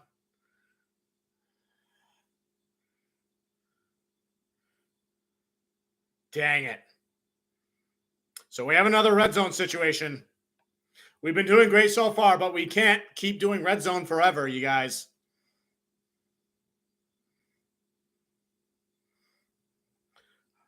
Darnold takes the snap, hands off. Gains no yards on that play. A turnover here would be nice. Kirby Joseph got to him right in time and got him out of bounds at the 5.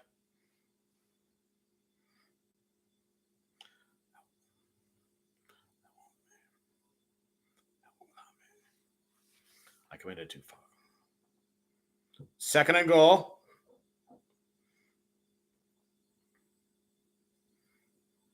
He's in shotgun. Running back on his right. Jefferson in motion. Play action. Dump off there. Tackled. Taken out of bounds at the 2. Robertson and Jack Campbell take him out. I never know what to call those type of plays.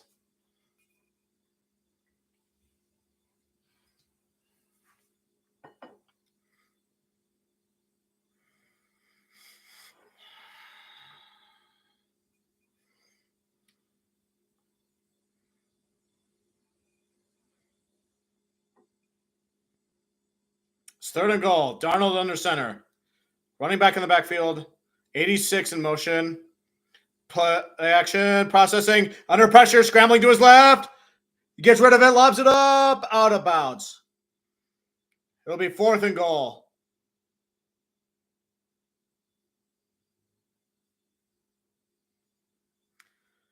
Looks like the Vikings are going for it.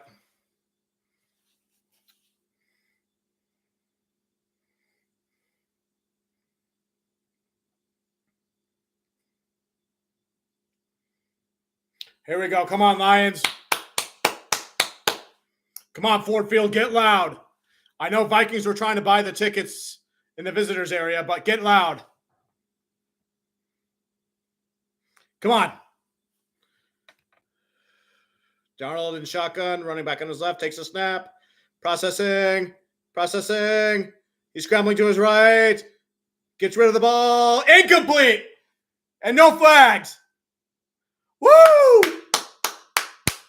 I'm loving the Lions' red zone defense so far. 11:58 to go in the 3rd.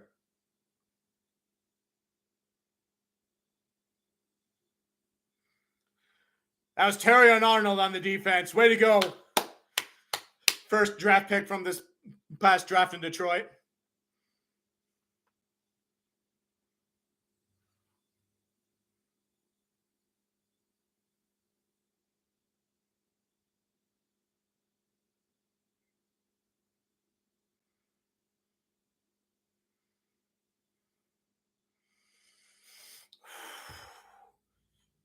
This is fun. This is nerve-wracking, but it's fun.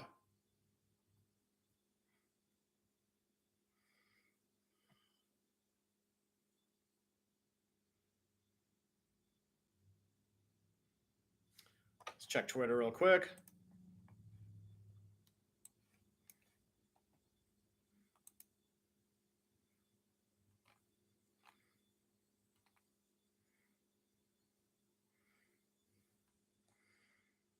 Natalie Sparback. When was the last time the Lions were held to 7 points at the end? Well, actually, it was 10 points. There's a lot of stuff about Elon Musk and Trump on Twitter that I'm not even subscribed to them, but I'm still seeing them. Nikki Glasser is trending, and I hear she's hosting the Golden Globes. I heard about her from the Tom Brady roast, and I watched some of her post prime game sessions of jokes and roasts. Earlier today I discovered she was actually part of the Bruce Willis roast, and she had some no filter zingers in that one too. Not as good as the Tom Brady one, but still.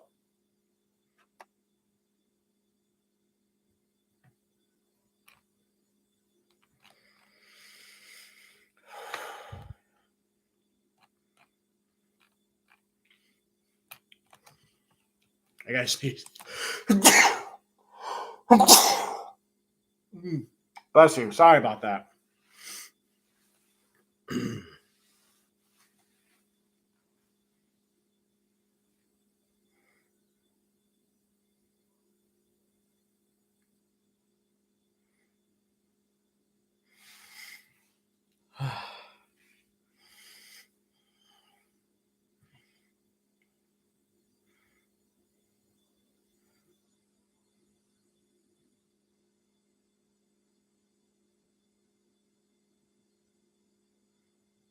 All right, 1st and 10.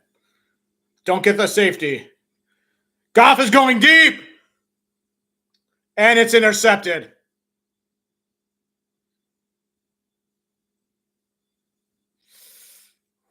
Williams was not even close to where that pass ended. Dang it. I knew they were going to have to do that at some point.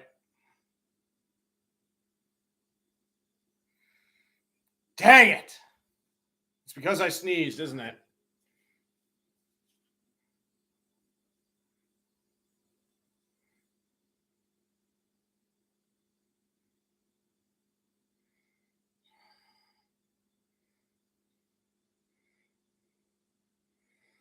What happened there, JMO?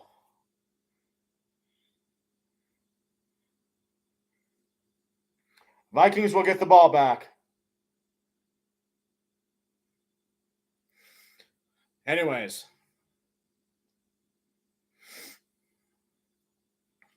The Lions defense keeps being on the field like this. They're going to get too tired, but Jones gets a run of 8 yards. There's a Lions player down. Looks like Terrion Arnold.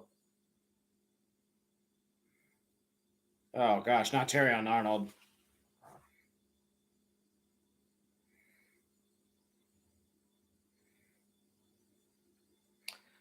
Come on, Arnold.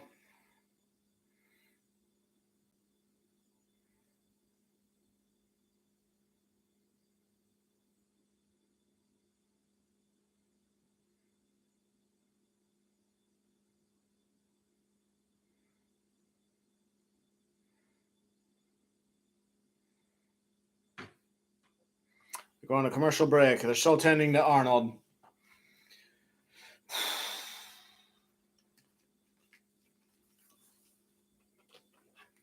My hot cocoa's out besides the marshmallows I added, so I'm just going to drink some water.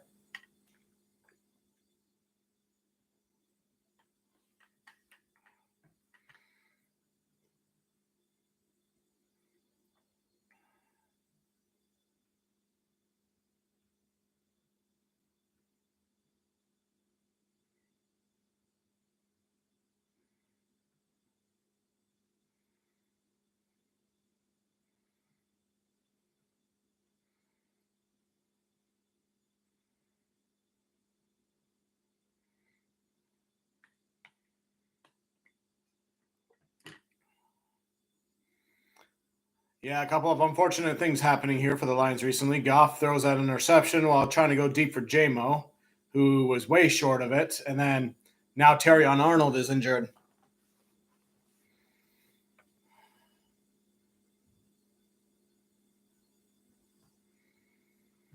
I have few words at this point. It's just nerves.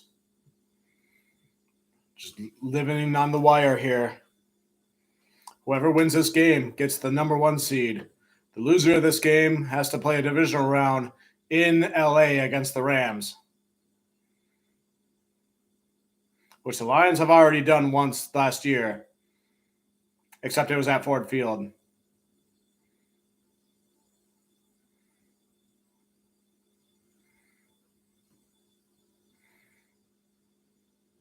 Still on commercial break. I'm hoping when they cut back to what's going on inside Ford Field that it's not the whole team hurling around them and then getting stretchers and stuff and ambulances.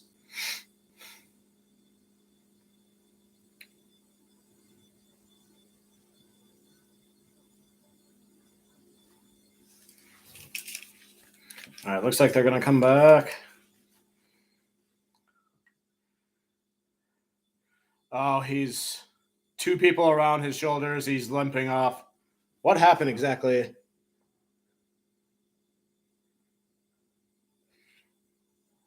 looks like Mela, one of the other Lions defenders, kind of ran into his foot like that. 2nd and 3, though. Darnold shotgun. Dumps it off to the right. Aaron Jones gets the first down to the 36.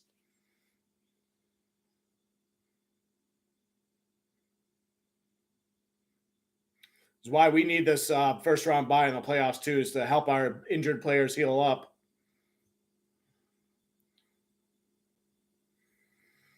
He's being taken by carts into the locker room.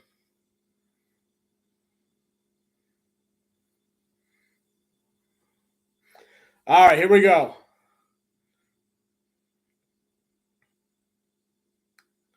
Play action. Darnold processing. Pressured. Gets rid of the ball. Almost intercepted by Zadarius Smith. It bounced right at his feet. He almost scooped it up from the ground before I hit the ground, but nice pressure, though.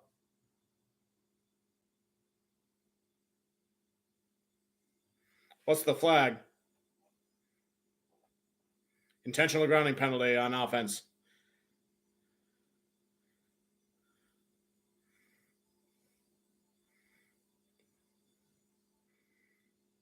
Losing 13 yards there, the announcer says.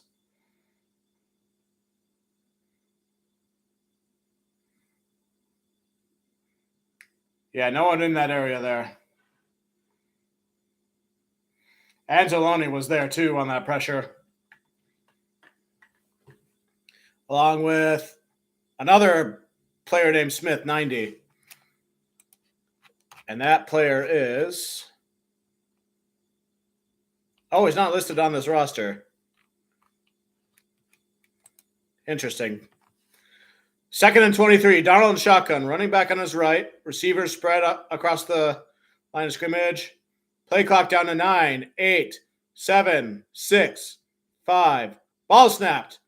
Darnold processing, passes. Jefferson gets it.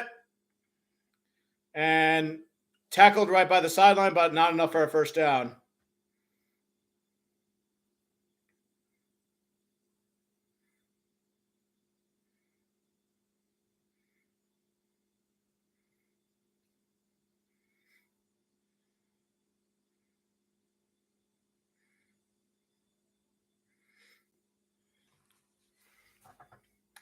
If we can get a turnover here, Lions, that would be huge.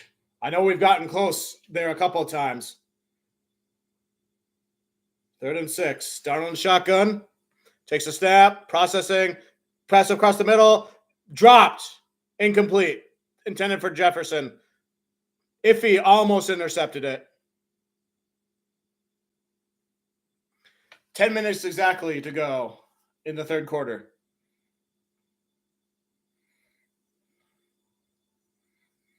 I see one person in here. Thank you for giving a few seconds to me. I'm just focusing with my nerves on this game. High stakes game here, right? Now they're going for a field goal, 51 yards. Kick is up, and it is good. Vikings have 9 points now. If I could turn the 6 upside down to a 9, I wouldn't do it because I don't want the Vikings to win.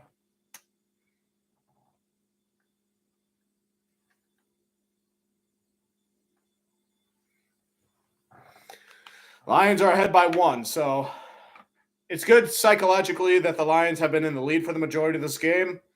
That puts a little pressure off them, but, they're right on their heels, which is symbolic for how this whole season's been because the Lions have been leading in the NFC North, in the NFC for most of the season. The Lions have been right there on their heels. Eagles were there for a while too, and then the Commanders beat them a few weeks ago.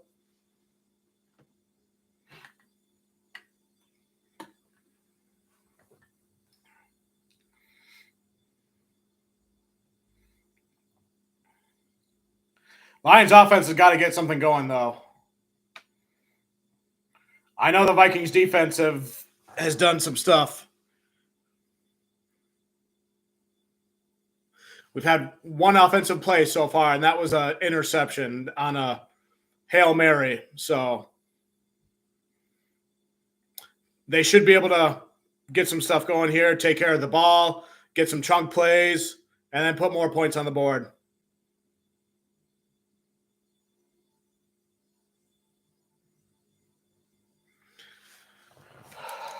Check out Twitter. I have a feeling I know what people are going to be tweeting about.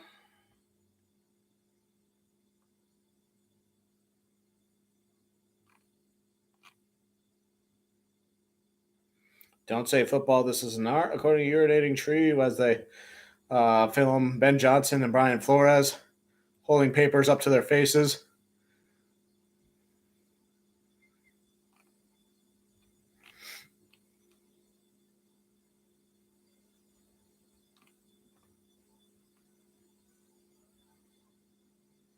A tipped field goal from going 0-6 in the division. And a picture of what appears to be Matt LaFleur. Ian Rappaport says Terrion Arnold is questionable. Dan Orlowski is getting the Lions as flowers. This is absolutely incredible by the Lions defense. Absolutely incredible performance so far. Keyword so far.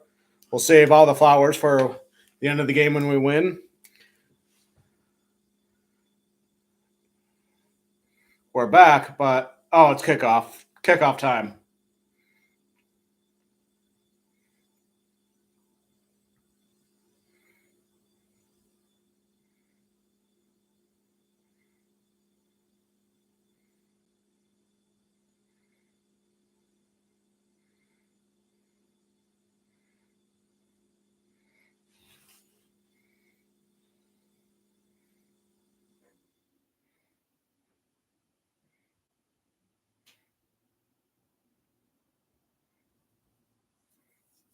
So they switched him from going to Penei Sewell to Taylor Decker, and that's when things were going. Yeah, Sewell's missed a couple of them too. We've seen that earlier. So Goff under center, 1st and 10. J-Mo in motion. Play action. Dump off to Gibbs. He goes for it. I think he gets the first down before he goes out of bounds. Plays like that. Surgical. Keep it up. Keep it up. Excuse me.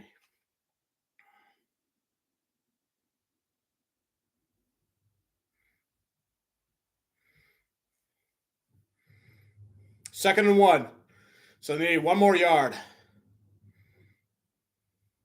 Goff and shotgun. J-Mo in motion. They hand off to a running back. And he's getting pushed across. He gets the first down. Sewell literally pushes him across. It was Gibbs. I couldn't tell who it was. Gibbs or Reynolds, but it was Gibbs. They're showing the Vikings GM, whose name is... I can't even pronounce the name. I know of him. His name is just... Goff. Float out to Laporta. He gains a few yards there. A couple of yards shy of the first down. Second down. Around the 48-yard line. The whistling stuff. Harrison Phillips. Must be a Vikings player. Injury. He wears 97 just like Aiden Hutchinson. But he's getting up and he's walking off the field, so...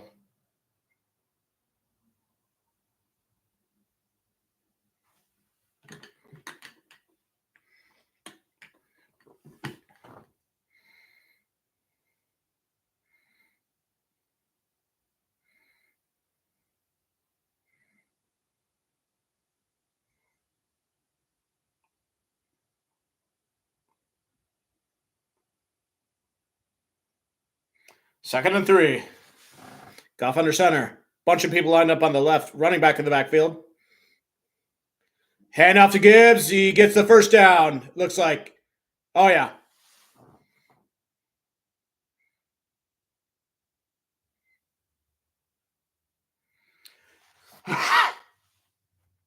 Excuse me.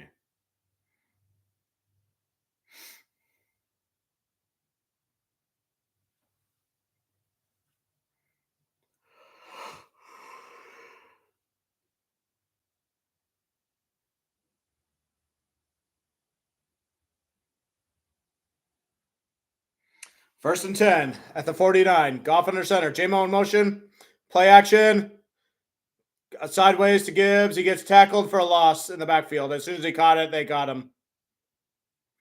And Goff was under pressure from the other side, too, so he had to get rid of it.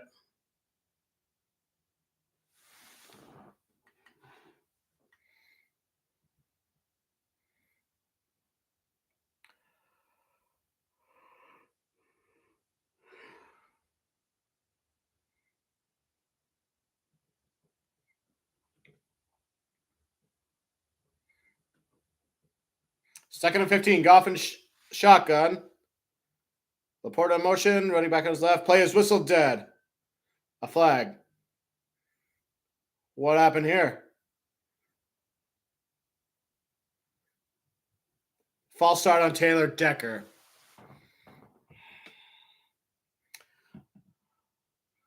Can't get these penalties. Not in a game like this.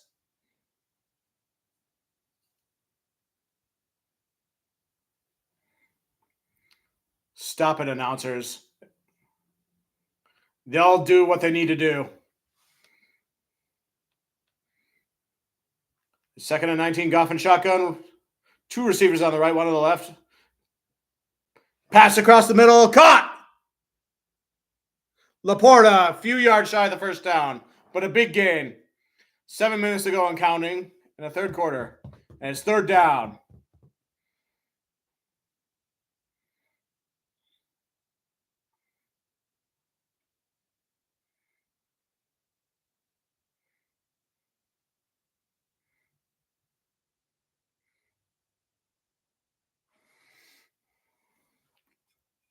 It's 3rd and 2, Goff and shotgun.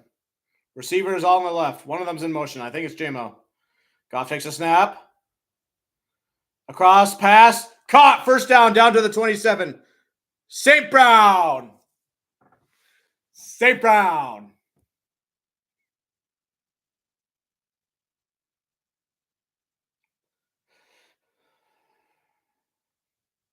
Yeah, the O-line's doing a good job blocking, as the announcers are saying. Goff takes a snap and shotgun. Another pass. Caught to JMO. He's trying to get around, and he gains about 5 yards there.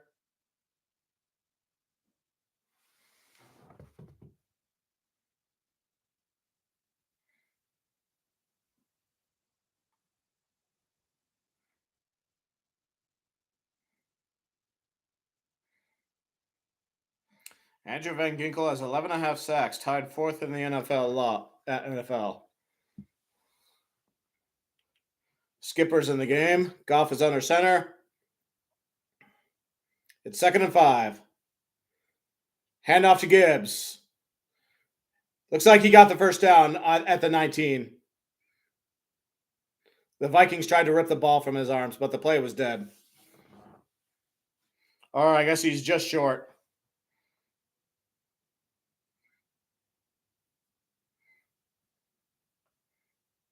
Showing Jefferson sitting there, just looking up like that. They're eating time off the clock and keeping the Vikings offense off the field. So the defense has been playing well, but they need rest when they can get it. The Lions rushing the ball, time and possession have been good at stuff like that this season. What are the officials talking about here? What's going on? Replay assist. It's a first down. Replay assist says first down for Detroit. O'Connell's talking to the refs like, what the heck? See, I thought it was a first down too.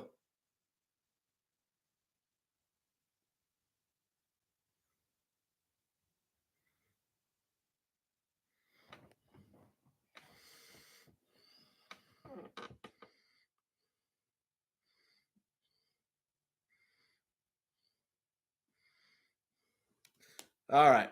4:43 and counting. Goff under center. It's 1st and 10 at the 19. Hand off to Gibbs, going up the middle with it. Gains about 4 yards there.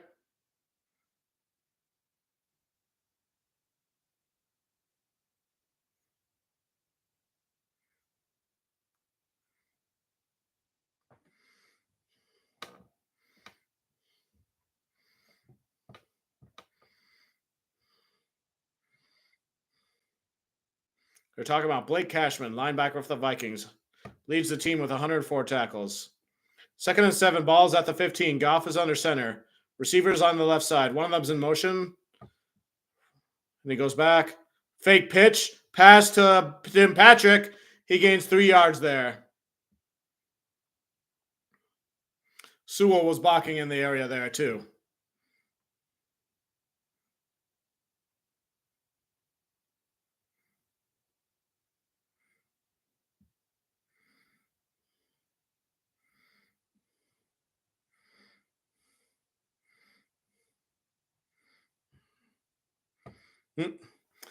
Yeah, Sewell didn't technically block anybody, but they had to dive to avoid him, so he affected things there too.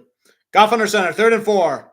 They need to get 4 yards to get to the first down at the 9. And they hand off to Gibbs. And he's just short by a yard.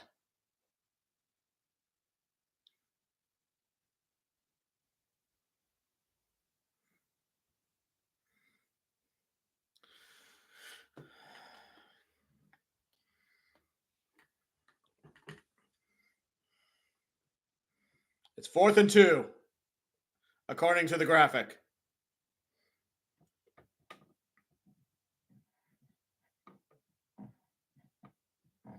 Brock Wright is in the game. Come on, Lions. Goff's in shotgun. Bunch of people on the left. One's in motion. Goff takes a snap. Quick pass. Touchdown! Gibbs catches it for a touchdown. Woo! That's what I'm talking about. Yeah.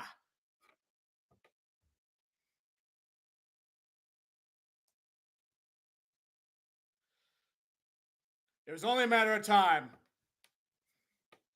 Again.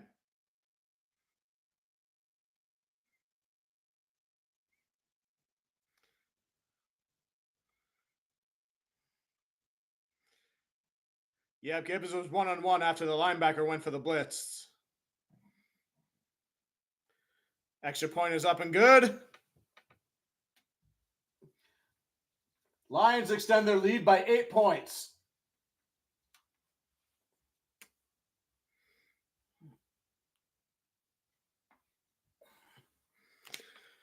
Whew. It's the insurance that we need there. Just keep on keeping on.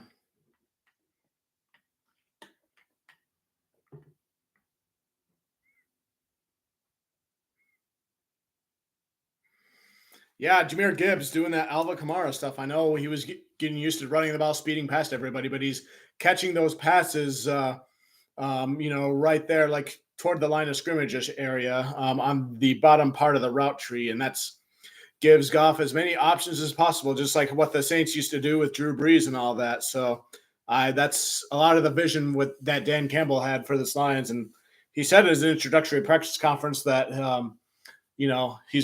his goal is to find ways to get people into one-on-one matchups, and that was a good example right there.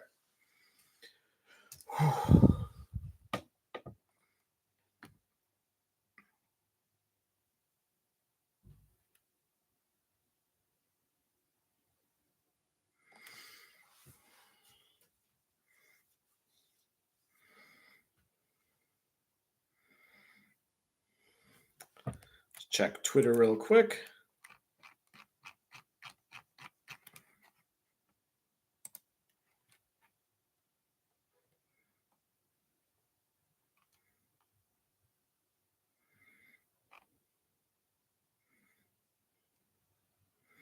They're showing the Gibbs touchdown.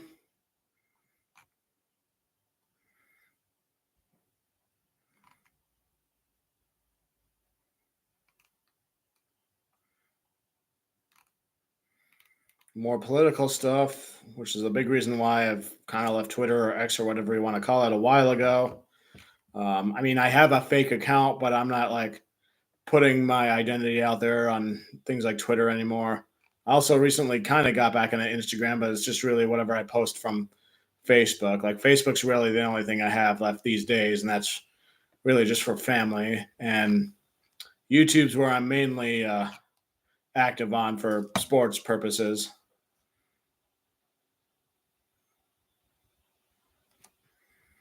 All right, we're back.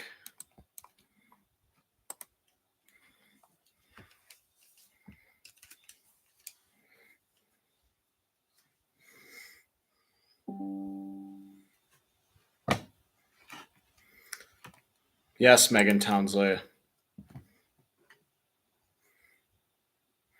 I'm getting updates on all my devices about another YouTuber named Megan Townsley. Lions and Vikings going to be crazy. Yeah, that's a little outdated notification there, but yeah.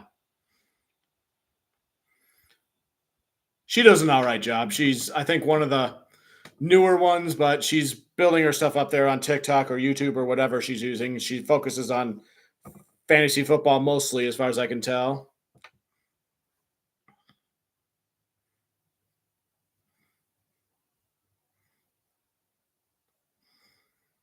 First and 10 for the Vikings. Darnold under center. They're at the 30. They pitch to Jones. He gets about 2 to 3 yards there. Not a whole lot there. Levi Onwuzurike is there on the tackle, so always good to see him doing stuff. Jack Campbell's looking around, yelling at everybody's like, hey, do this, do that, or something. Linebacker stuff is what I call it. 2nd and 7. Darnold in shotgun. Takes a snap. Processing. Scrambles to his right. Campbell's pursuing. He gets rid of the ball. Oh, 83 catches it for a first down and more. And then he steps out of bounds. Who is that? But there's a flag. That's Jalen Naylor. That's the guy that everyone forgets about. We got to keep an eye on him. He's sneaky. What's the flag, though?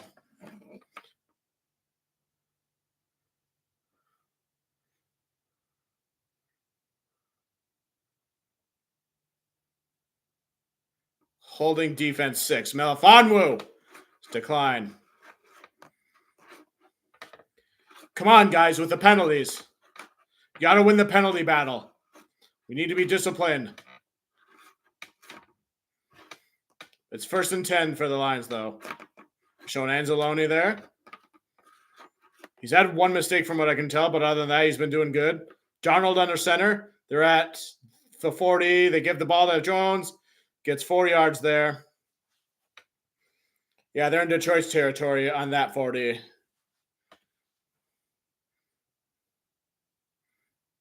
That previous catch was a big gain. What the Vikings are really known for. Darnold in shotgun. 2nd and 7. Takes a snap. Processing. Gets rid of the ball. Dumps off to 84. Josh Oliver. Shy of the first down, but it's a gain. It's good to have Iffy back, too, even though he had a penalty a couple plays ago. Get loud, Ford Field. Get loud. I hear the gong. Get loud. Prove that you're louder than U.S. Bank Stadium and the other places, like Arrowhead Stadium. Cause a false start.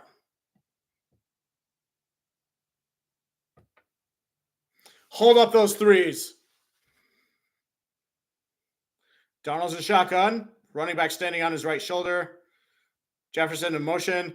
Ball snapped. Processing. Passes incomplete. Intended for Hawkinson. No flags. 4th and 4.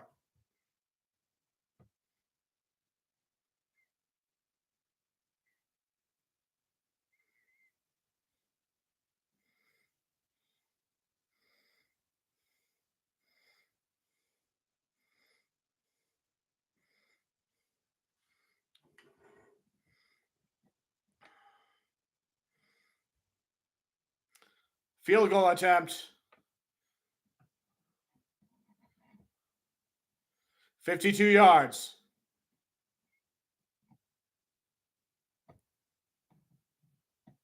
They stopped it because they had to get a different ball or something.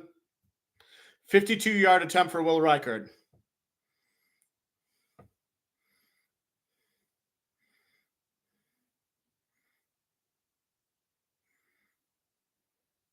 Snapped. Ball's up. And it's wide right. No good. No good. No good. See, I knew Reichard would have at least one of those in this game. So even if he made it, I still would have counted it as a victory because no touchdowns to field goals would have been fine under the circumstances, but missed field goal there. So, to be fair, Reichard is a rookie.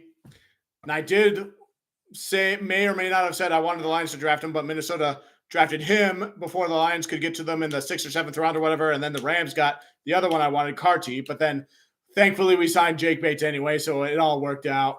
And in hindsight, I'm happy that we got Bates over those two.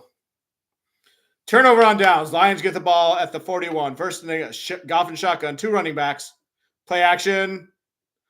Dumps off to Gibbs. He's going to get a first down. Nobody around him. Even when it's a check down, they make it productive. 15 seconds to go and counting in a third quarter.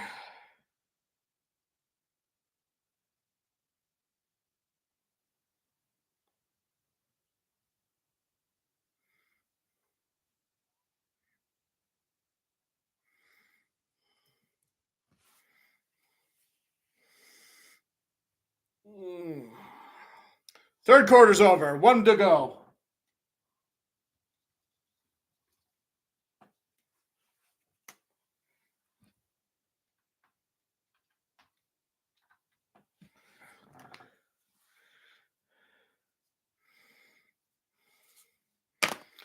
Three down, 1 to go.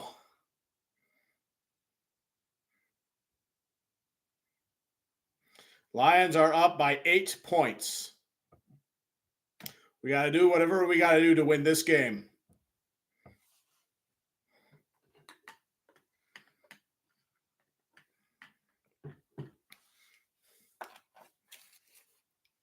Quickly check Twitter, or X, whatever you want to call it. Not get sucked in by the National Geographic-like previews I'm seeing of whales and stuff in the sea. Oh, wow. They're showing the foot injury. I don't really want to see that right now. They're showing Ford Field getting loud and electric with all the threes and the blue lights and stuff. Awesome scene at Ford Field as they play the Master M&Ms, Lose Yourself in the Dark with the lights up bracelets, and then go right to the man himself on the video board. Crowd lost it, so did Eminem. Heck yeah. Elon Musk connect the dots.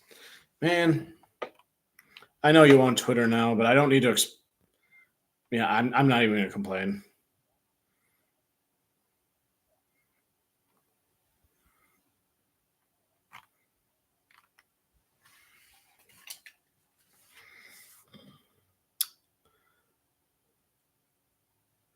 Oh, Pat O'Connor has a calf injury and he's been downgraded out. I did not realize that. Detroit Lions PR tweeted that 3 minutes ago. Well, dang.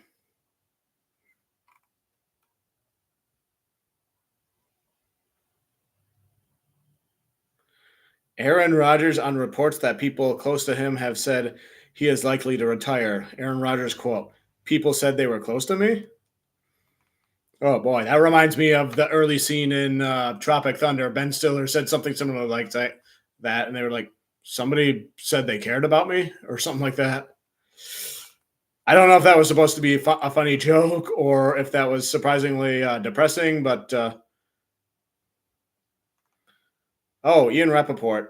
Rams coach Sean McVay told reporters running back Blake Corum broke his right forearm and is out for the playoffs. Shoot. Goff, play action. Gets it to Laporta, and he gets a first down. I was almost late there. Yeah, Blake Corum was a good running back from Michigan a few years ago, and he got drafted by the Rams, and now he's out. That's unfortunate. Anyways, we're back to the game. I almost missed that play there. It's 1st and 10, though, at the 24.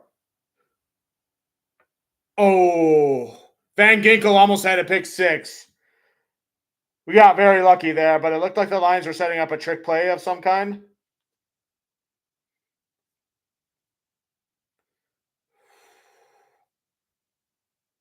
No, it was a dump-off attempt to St. Brown, but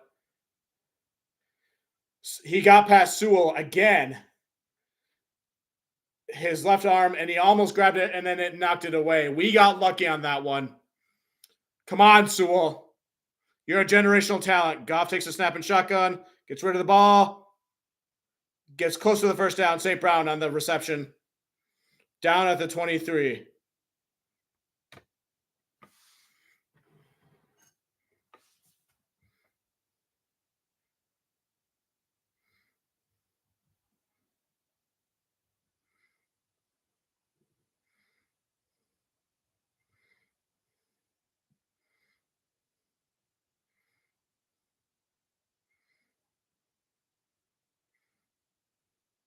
It's 3rd and 1. Goff takes a snap, Processing. Cast is caught. It's the first down and more to Jameson Williams. Down to the 14. That was a quick, down the field pass. J-Mo and with 3 receivers sort of around him. He processed. No look across the middle. Jameson got it.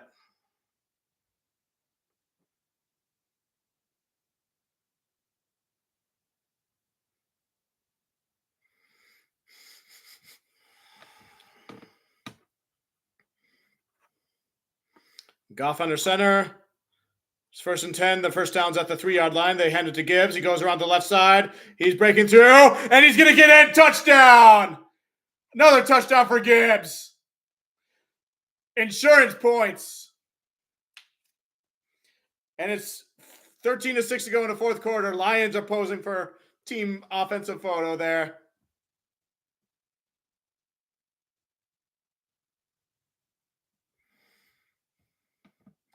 Waiting for the extra point. Gibbs' 3rd touchdown tonight.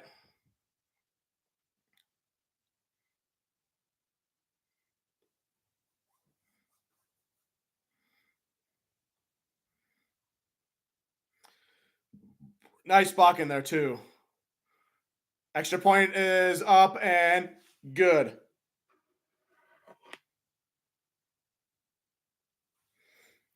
People are getting chippy.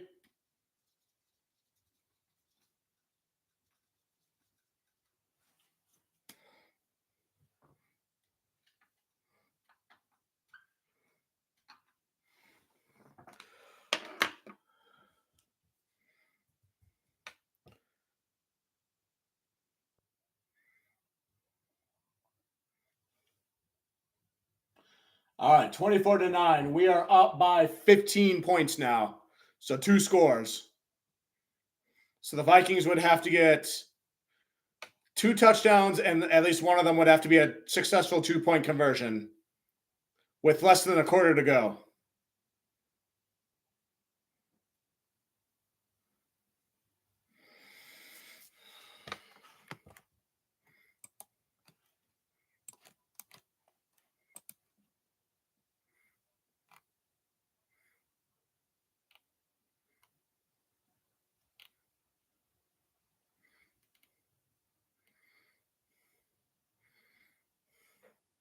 Oh, dang it. There's a thirst trap here on Twitter.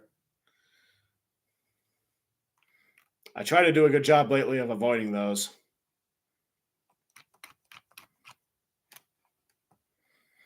Yep, they're coming up in that Jameer's 3rd touchdown, Jaw's 3rd touchdown.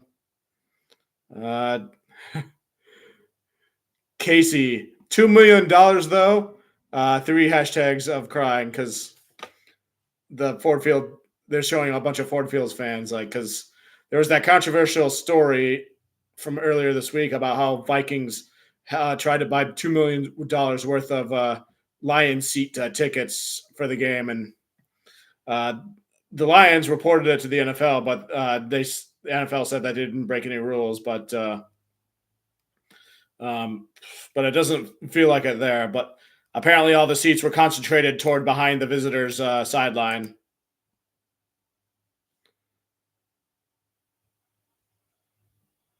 Terrion Arnold. Sideline reporters updating us.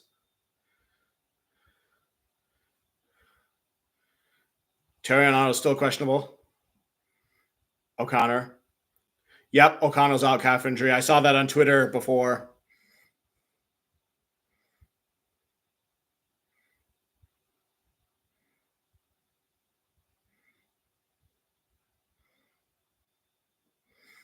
I hear the stadium playing Ludacris's "Move, bitch, get out the way, bitch."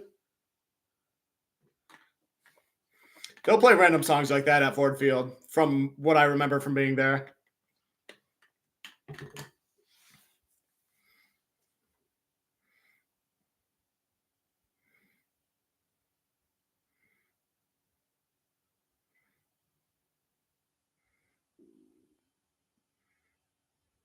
Touchback for the kickoff.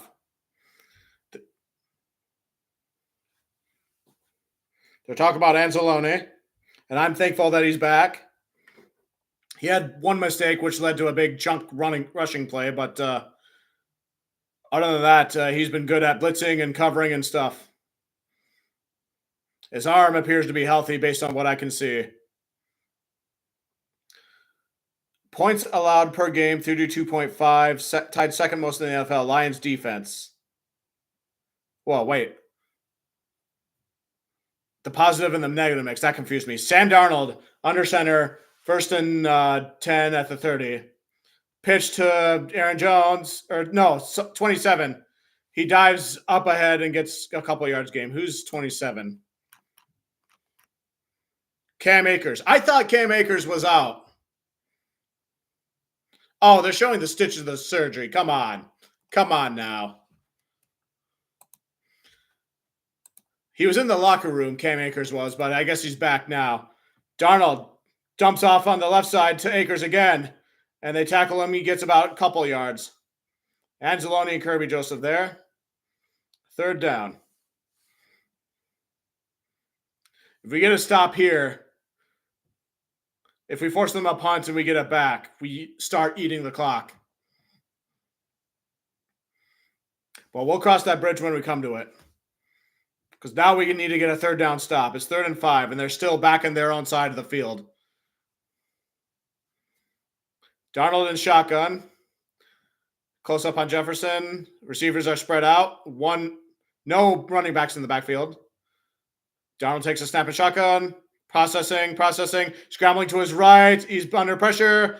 Gets rid of the ball. There's a flag down in the secondary, but the pass is incomplete.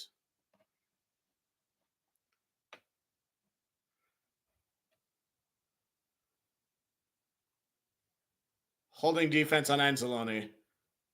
5-yard penalty, automatic first down. Dang it. Okay, Anzalone has 2 mistakes that I saw in this game.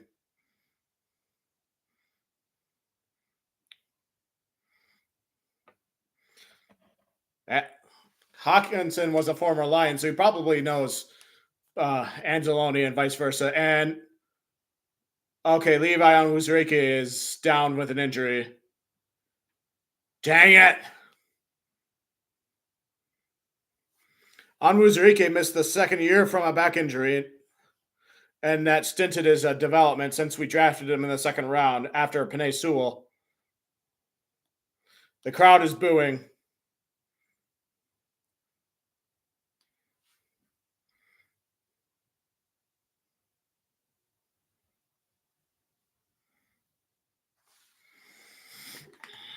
I have one people. Wait a minute.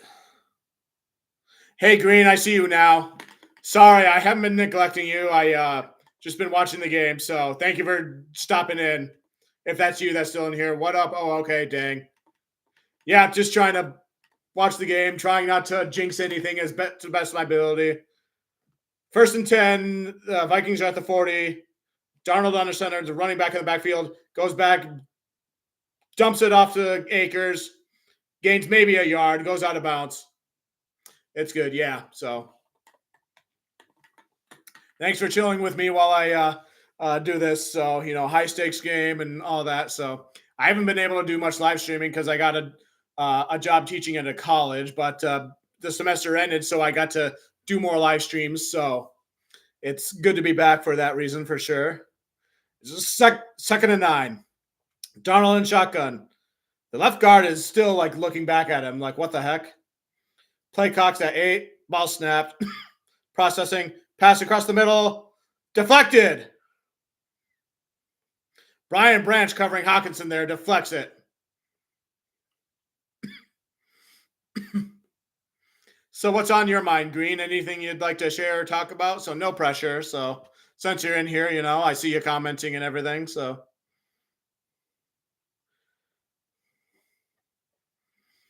come on, Lions defense.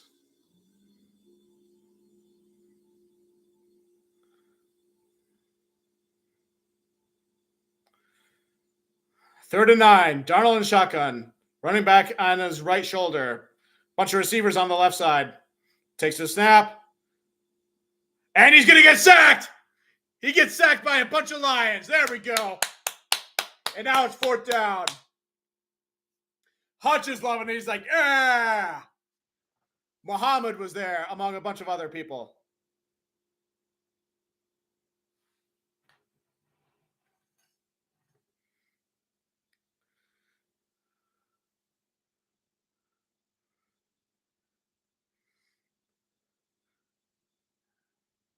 Good job, Lions defense. Good job.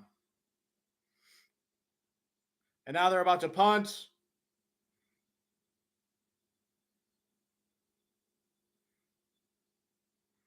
Punt is up.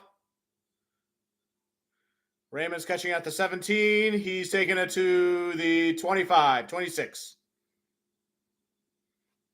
Do what you got to do, Green.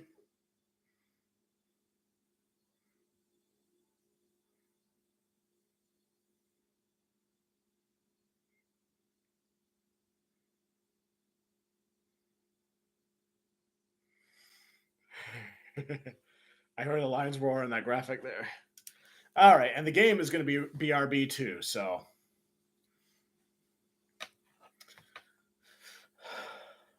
I tend to check Twitter more than I check like the ESPN box scores and everything, just because that's the system I've been doing and it's been working for the Lions, and I'm not jinxing anything. If you believe in jinxes or not, or stuff like that. But the Lions just got a punt, so they're in a position. They're up by 15 points now. They got the ball, and it's the fourth quarter. They can just start eating the clock as best they can. So, the Vikings defense can punch the ball out as good as anybody in the league. So they need to take care of the ball. They need to take care of the ball.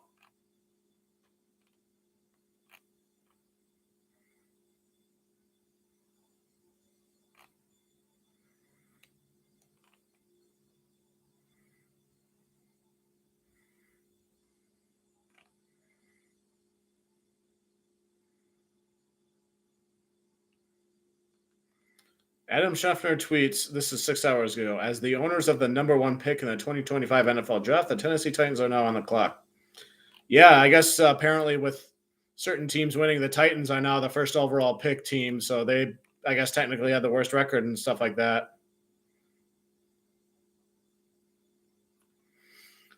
I remember before last week it was the Giants, but then they decided to beat the Colts. Oh, there's something about Nikki Glaser wearing like Pope outfits with the pink dress. I'll look into that later.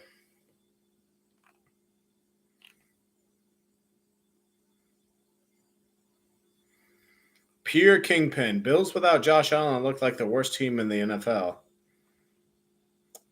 So is that a Josh Allen should win MVP type of tweet? All right, and we're back. Sideline reporters talking about Aiden Hutchinson. He's kind of acting like a coach, encouraging the D-line on the bench there.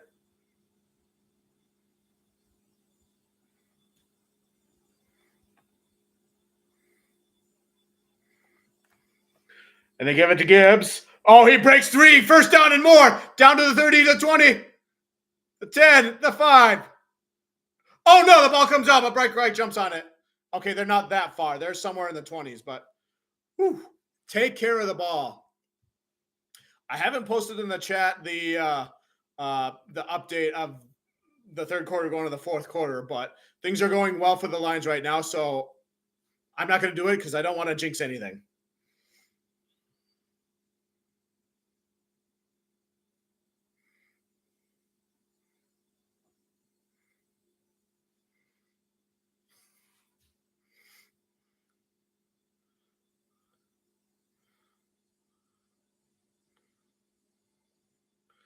All right. That was a 47-yard chunk gain. They're at the 28. Goff hands off to him again. He goes up the middle with it, gains a few yards that time.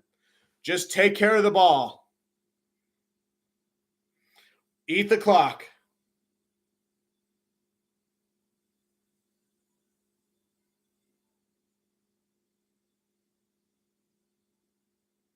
They're saying Minnesota's 3 for 14 on third downs. Apparently, Gibbs is the touchdown leader for running backs now with 19.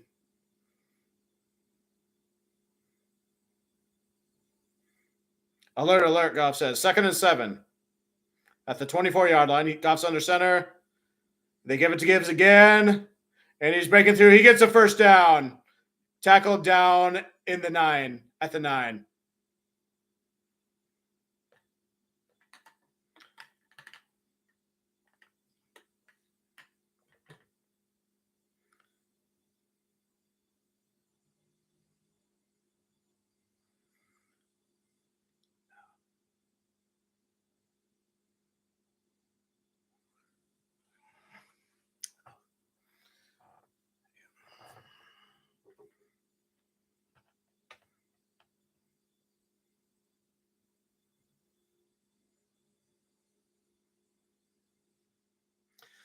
All right, Goff hands off to Gibbs again. Gets another 4 yards down. Wait, I thought they were in the 9 in the previous play, but I guess not. Now they're down to the 9. AG is just chilling on the bench there, just like looking away, like probably listening to something on a headset. Campbell's just like leaning in, focusing. Now he puts it down. He's like, all right. Chewing on his gum. 7:20 and counting. It's 2nd and 5. Goff under center. Running back in the backfield. Play action. That was Craig Reynolds, the running back. Goff rolling to his right, and he's just going to run out of bounds.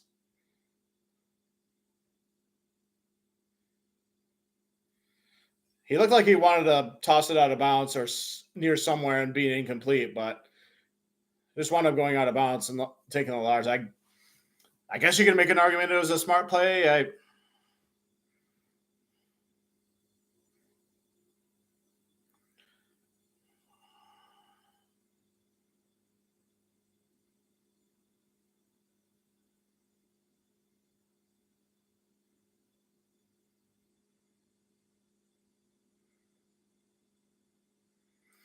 Goff takes a snap to Laporta, just shy of the 4th down at the 6. It's 4th down now. Knowing Campbell, I think we know what he's going to do, but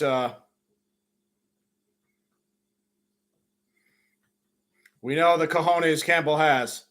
And the offense is still out there. They're in the huddle. They're receiving the play. They could be just trying to get them to jump off sides. Play clock's at 11, 12, 10, 9. Goff's under center saying, kill.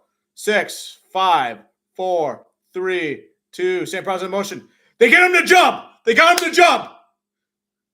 Vikings jump off sides, I think. I don't think it was the offense, but I think it was the Vikings.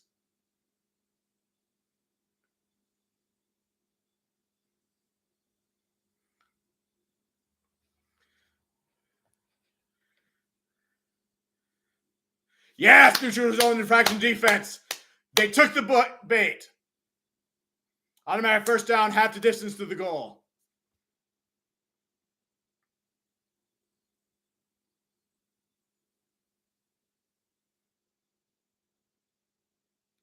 Yeah, it was 22. As soon as he went on motion, Harrison Smith. Once St. Brown went on motion to get away from there, then he twitched. Was like, oh, he's moving, I gotta move. And then that's the neutral zone infraction.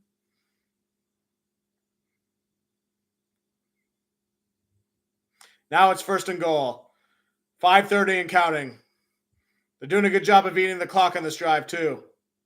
Play clock at 7-6. Goff and shotgun. 5, 4, 3, 2. Takes a snap. Hand off to Gibbs. Goes up the middle with it. Probably gets... Oh, he's still fighting for it. And he gets a touchdown. 4th touchdown of the game. Woo, Gibbs. He's just going like this. And the Lions have 30 points on the board yet again. This game has been blown wide open.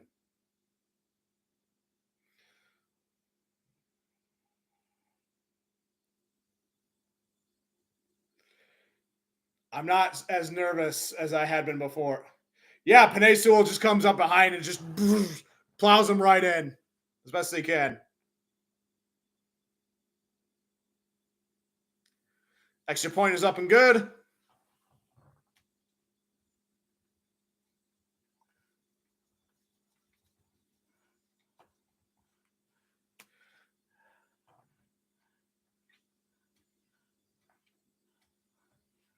All right. What's 31 subtract 9? 22?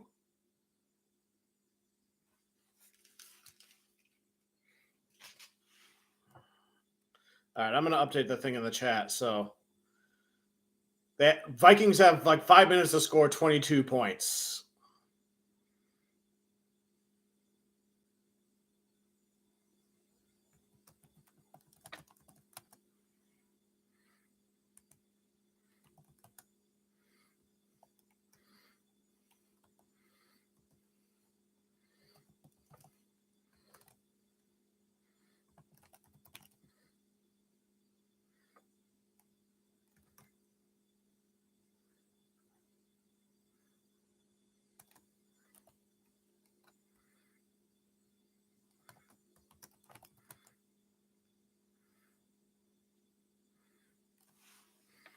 What was the score after the third?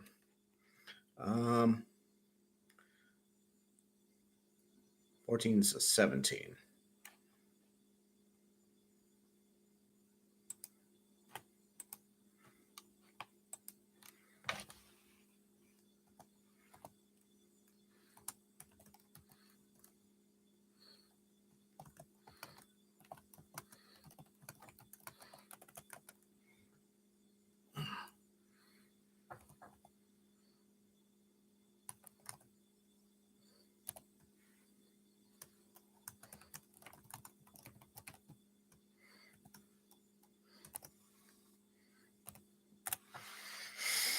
Okay.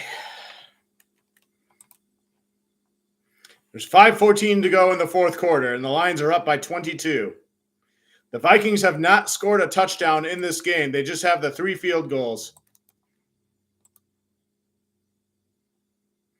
Andy Agar, Gibbs is unreal. Yes, he is.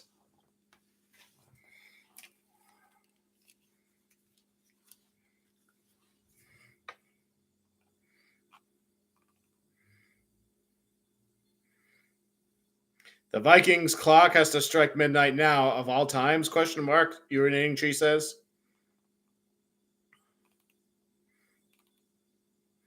The Lions are doing good at passing to people, but it seems like it's all setting up for Gibbs to do his chunk plays and his touchdown plays. And they trust their O-line to do that stuff. Yes, Green. I think I would.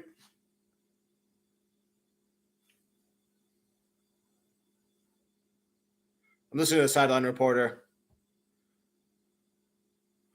Apparently, Amik Robertson and Jefferson played against each other in high school and college. So that's why Robertson's successful against him. He knows him so well. But yes, Green, I think your statement might be accurate there. But there's still 5:14 to go. The Lions have done a good job eating the clock, but the Vikings, I want to be sure. We got to finish this out. Darnold, play action. Checks it down. No gain on that play. They get it to Hawkinson. Anzalone on the tackle there. So with games like this, I do the best I can to try to minimize jinxes as best I can. Like I was like this when the Lions played the Rams in the playoffs last year. And then it would be humiliating if the Lions lost this game after being the top seed for so long to jump down to the five seed. And then the NFL Honors Show would be joking like nonstop about the Lions. Darnold escapes pressure. He's under pressure. He scrambles to his right. He's going to get a first down, go out of bounds with it. But I don't think we have to worry about that much tonight. The Lions defense has exceeded my expectations up to this point. Like Amik Robertson has been gold. He should deserve the game ball should they finish it out. And Anzalone's doing his job. Jack Campbell, like nobody talks about Jack Campbell, but I love him to death. like for what stuff he does. Terrion Arnold, I hope he's going to be okay after tonight. I know he had to leave questionable from the foot injury. Pat O'Connell's out with a calf injury too. Levi Onwuzurike was injured, but I don't know what happened to him. Darnold takes a snap and shotgun, processing, and the play's whistled dead. There's a flag.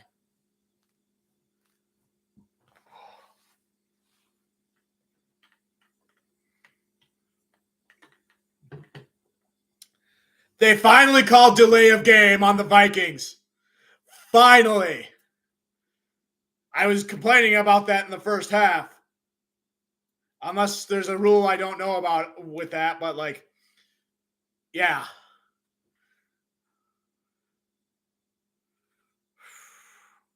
.435 to go in the game. It's 1st and 15. I like to think the Ford Field crowd has affected things for them. Darnold takes a snap. Pass is caught, completes. Won't be a first down, but there's yards gained there. Who was that? 83. Jalen Naylor. Yeah, I look at him up every single time, and I know the name Naylor. Like, he's a sneaky clutch person, like from the last game. But it's 2nd and 7. Darnold takes a snap and shotgun, processing. He's going deep with it. And it's way ahead of the receiver for Naylor again, but there's another flag. Incomplete.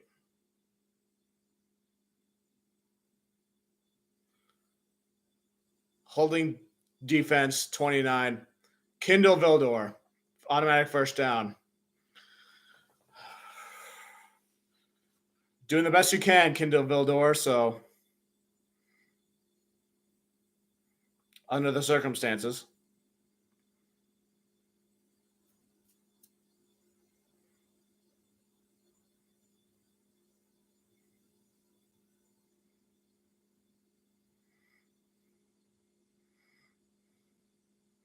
First and 10, they're at the 48.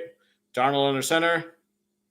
Announcers yapping about going to Jefferson. Darnold skip passes to Hawkinson. It's a few yards, but not enough for a first down. Did he catch it? Or Bradbury? Or I don't know. Yeah, I thought it was Hawkinson.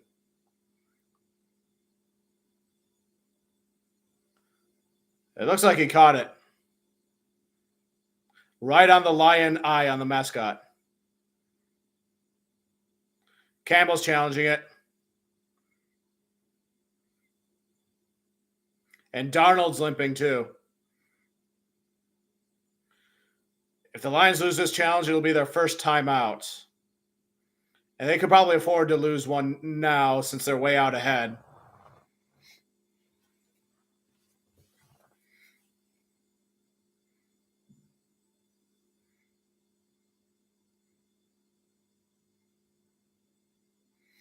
It's possible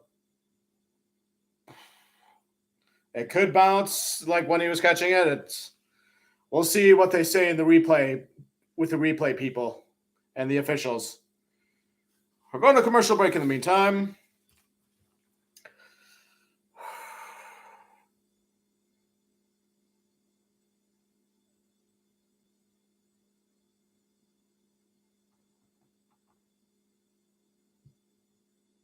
I know. Well, all right then, you know.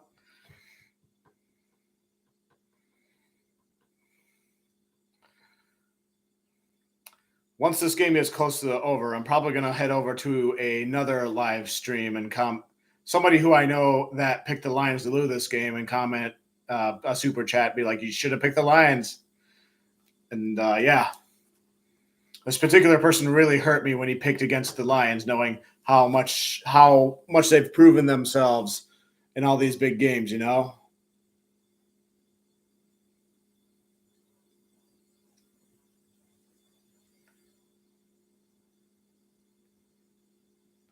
Yeah.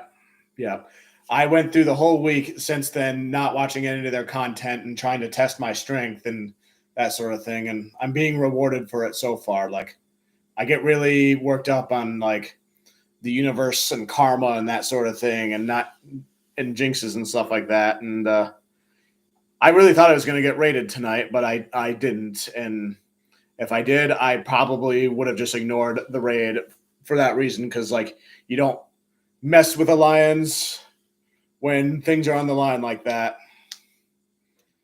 So, but I digress.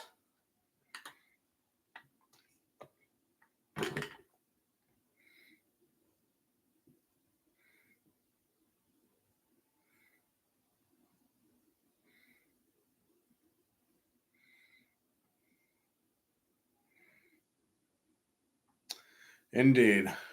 Indeed. Yeah. All right, we're back. What is he saying? Incomplete. Dan Campbell wins the challenge. They have one more challenge, and they're not charged a timeout. Yeah, must have hit the blue before he had possession, they ruled. The call is reversed. 2nd and 10. Darnold and shotgun. Bunch of receivers on the left side. Takes a snap. Processing. Balls passed. Oh! Is that a fumble? Paschal recovers it. And out of bounds. Is that a fumble or an incomplete pass?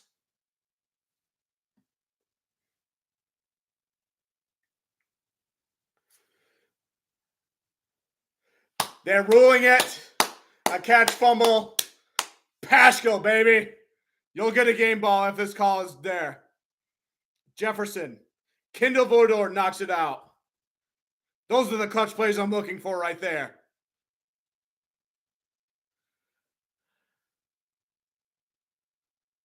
Oh, now they're saying incomplete?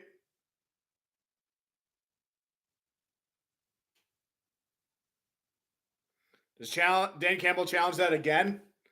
Back to back?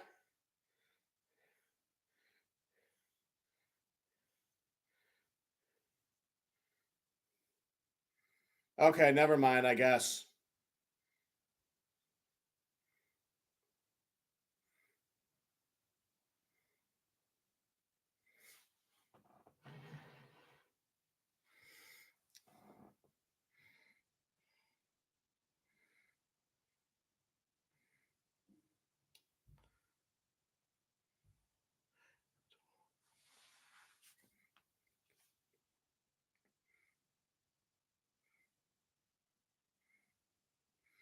Third and 10, down on the shotgun. Takes a snap, processing. The ball was deflected. Incomplete. Anzalone jumps on it. It'll be 4th and 10.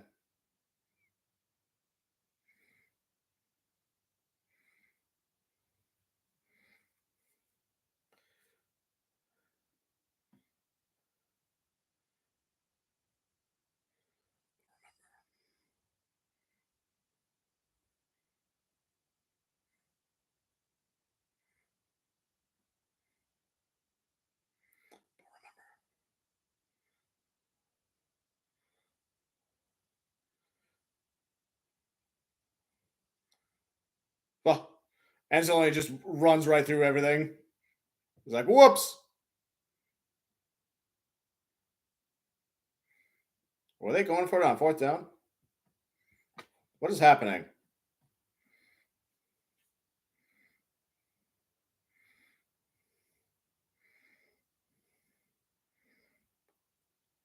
Another delay game on the Vikings. The refs learned to call them.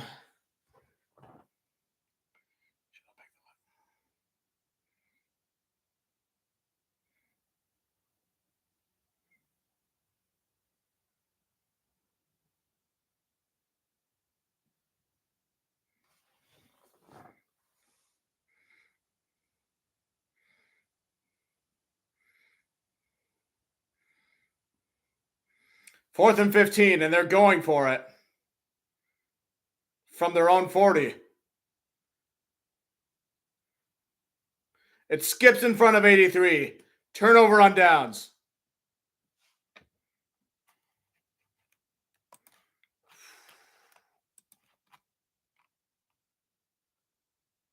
Intended for Naylor. And we Lions are seeing the light at the end of the tunnel. There's still like 5-ish minutes to go. They just got to eat the clock and take care of the ball.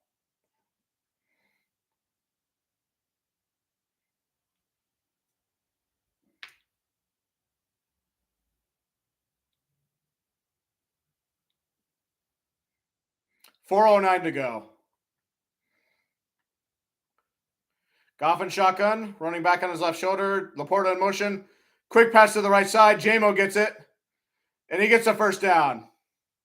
But there's a flag.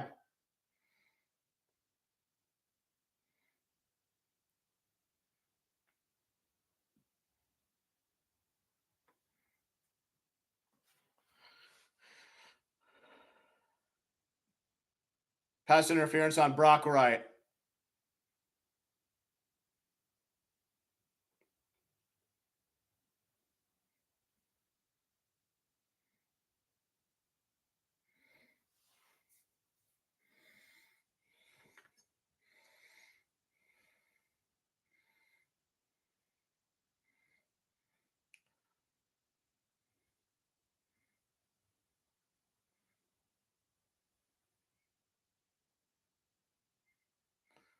Goff hands off to Gibbs again. Or Craig Reynolds. Yeah, it's Craig Reynolds. He gets 12-ish yards or whatever. A couple yards shy of the first down.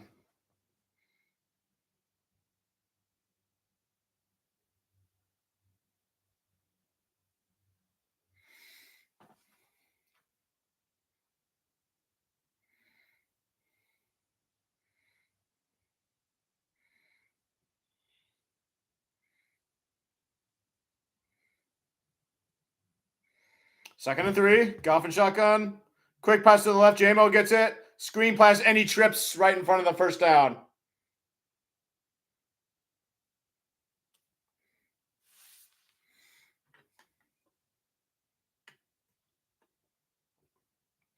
Announcers are saying Zeitler is holding his right leg or whatever.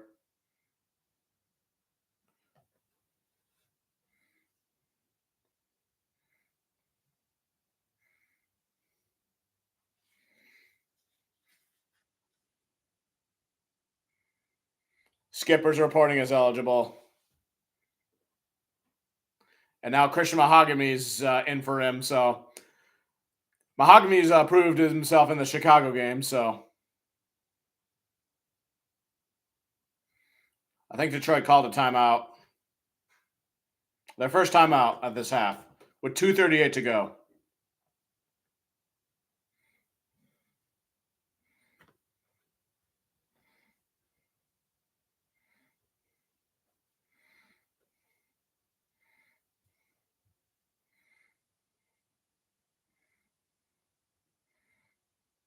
They're promoting the Commanders and Bucks game. Jaden Daniels, Baker Mayfield. I kind of feel like both these teams have played earlier this year, but I can't remember. Maybe they did, maybe they didn't.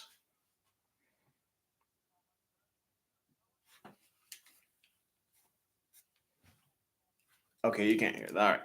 Goff under center. Hands it off to Reynolds. Gets about 4 yards there. They continue to run the ball and eat the clock. 2:35 and counting. Showing Ben Johnson.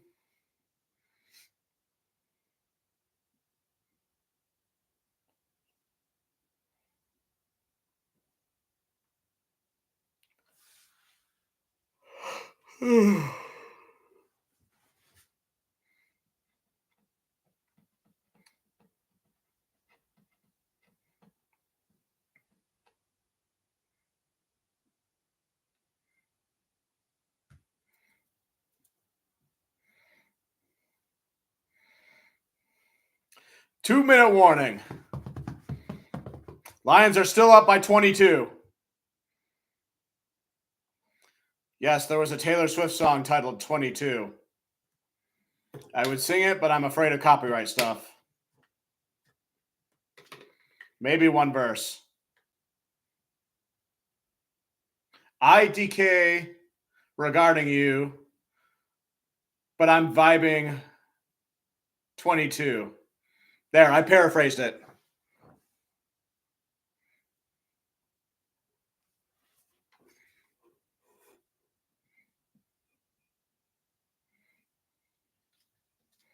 Showing Daniel Jones.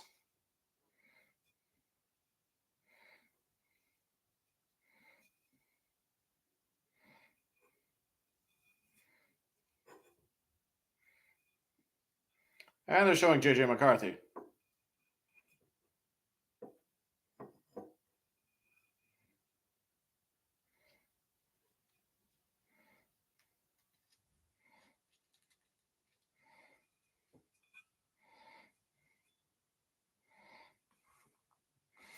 All right.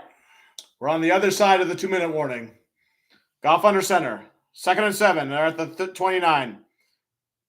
They hand off to Reynolds, and he gets tackled in the backfield and a loss of 2. But what matters is the clock is running down. Minute 47 and counting. I'm going to start doing it right now.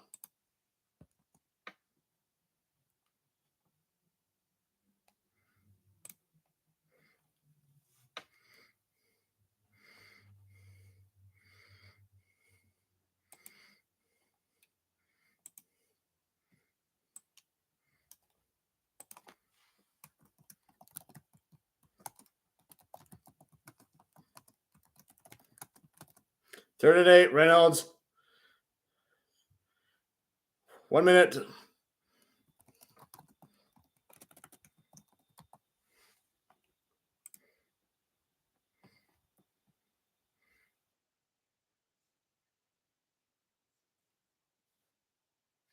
right, this is the first time I've gone to this YouTuber's thing in a while, and my super chat has been sent. I'm not going to stay to check it out. 47 to go and counting.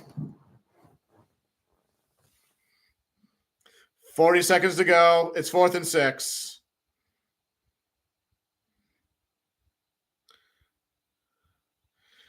They hand off to Reynolds, and is he going to get the first down? Looks like he's just short.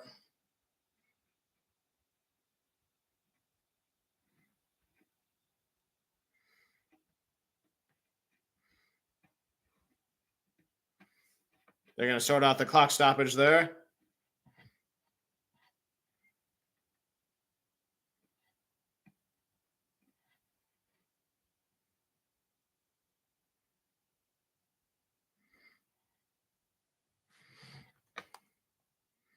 I hear them saying, nah, nah, nah, nah, hey, hey, hey, goodbye.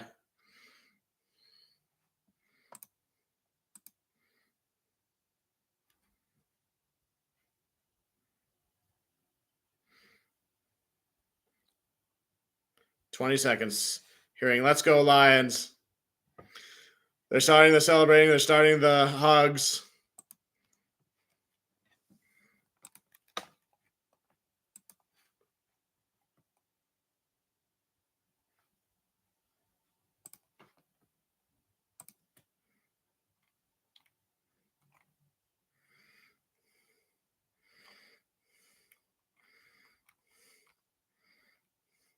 And they take the knee.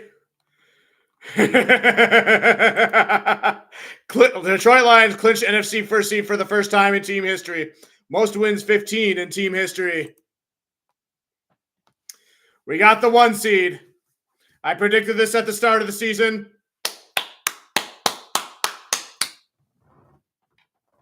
To quote a former Lions running back, another thing, stop playing with us. We the Detroit Lions. Woo! We get the first round bye. We get the divisional game in Detroit. If we get to the championship game in NFC, we get it in Ford Field. We have the advantages that we need to get to the Super Bowl and then win the Super Bowl. Detroit Lions, baby. Such a great game. Pop the champagne.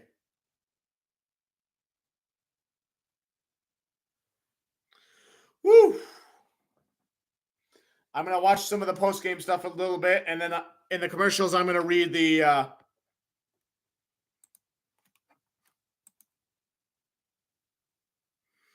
Let's read the box game stuff. Team stats. All right. 31-9 is the final. Detroit had 24 first downs while Minnesota had 14. Wow. That is almost half. Fourth down efficiency, Detroit was 2 for 4. Minnesota was 0 for 3. But Lions on third downs were 5 for 12, and Minnesota was 3 for 13. Rushing plays, Detroit had 178. Rushing yards, 178 to Detroit's 120. Passing yards, Detroit 216 to Minnesota's 142. Wow. Red zones, Minnesota was 0 for 4. Detroit was 3 for 3. We won the red zone battle, and that was huge. Penalties, we had 8 for 49 yards, but Minnesota had 6 for 30 yards, so we lost that battle there. Turnovers, Detroit had 2 turnovers, while Minnesota had 0. Wow. Usually you lose games when you lose a turnover battle like that. Time of possession, oh, wow. Detroit, 36-12 to Minnesota's 23-48. Wowzers. Box scores. Jared Goff, 27-33 for 231 yards, 1 touchdown, 2 interceptions. Sam Darnold, 18 for 41, 166 yards, no touchdowns, no interceptions. Jahmyr Gibbs, he's the offensive hero. The linemen did their part, but Gibbs got all the scoring. So 23 carries, 139 yards, 3 touchdowns, and Gibbs for passing it was 5 receptions, 31 yards, and a touchdown reception. Craig Reynolds, 8 carries for 39 yards. Cam Akers, 6 carries for 65 yards. Aaron Jones, 10 carries for 45 yards. He had that 1 breakaway, but other than that. See, other Detroit receiving. St. Brown, 6 receptions for 77 yards. Sam Laporta, 7 for 63 yards. Jameson Williams, 6 for 34 yards. And for Minnesota, Jefferson, 3 receptions for 54 yards. Amik Robinson did a great job of shutting him down. Jalen Naylor, 3 receptions, 53 yards. Ivan Pace had the tackle for the loss and the pass deflection and the interception and that stuff. Cameron Byron and Byron Murphy and Andrew Van Ginkel, Jonathan Greenyard were on fire early on too. They're interviewing Anzalone and Gibbs and Amik. Zadarius Smith with a sack.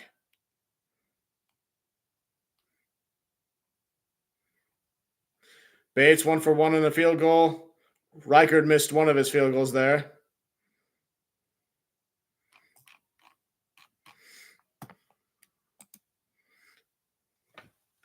Heck yeah. Let's go. Thank you for joining in, Green. Hi, Beast.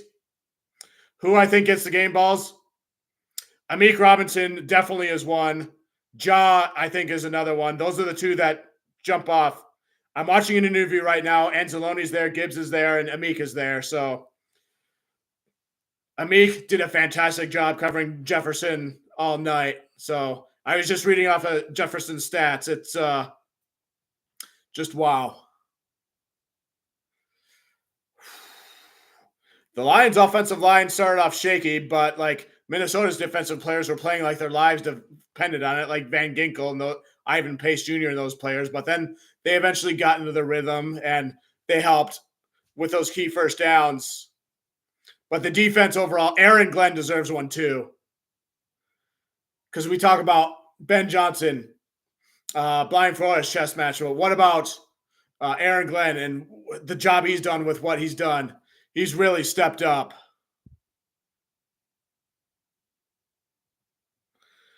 I know. Vikings did not score a single touchdown, and that was huge.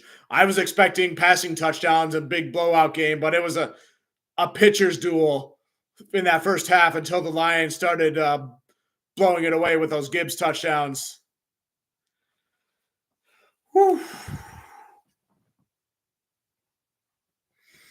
Heck yeah, buddy. We deserve to pop the champagne and celebrate tonight. But I'm trying to be mindful of the fact that this is this number one seed is a tool because the Super Bowl now is the tool. Whereas last year, it's about winning the division, getting a playoff game, and getting a taste for the playoffs and stuff like that. But now we got the one seed, and now the Vikings are going to play the Rams in LA, and the Rams in the playoffs. Like, we played them the last 2 times, and it's been a close game all those times. But the Lions don't have to worry about the wild card round. They don't have to play those Nickelodeon SpongeBob games.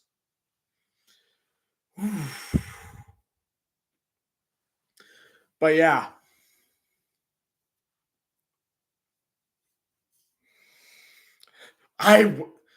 If you watched my live stream last year in the Rams-Lions playoffs games, I was like super stressed out and like anxiety and all that. And I felt like this way too for a while. And I was trying really hard not to do anything to jinx, like nothing out of the ordinary. And it seems to have paid off tonight. And yes, I was hurt when Tom Grossi picked the Vikings to win. And I didn't watch any of his content this week after that. And before the game ended, I went in there and commented, should have picked the Lions, Tom. But now I'm over that angerness because once again, the Lions proved him wrong. And 2 years ago, I went to this game 16 for the Lions when they were at Randall Field. And there, Jamal Williams said, another thing, stop playing with us. We the Detroit Lions. And that's how I feel about tonight, too, because everybody seemed like they were talking about the Vikings and Vikings and Vikings. And yeah, it's fun to root for the underdog and stuff like that. But, the Lions reminded everybody who we are.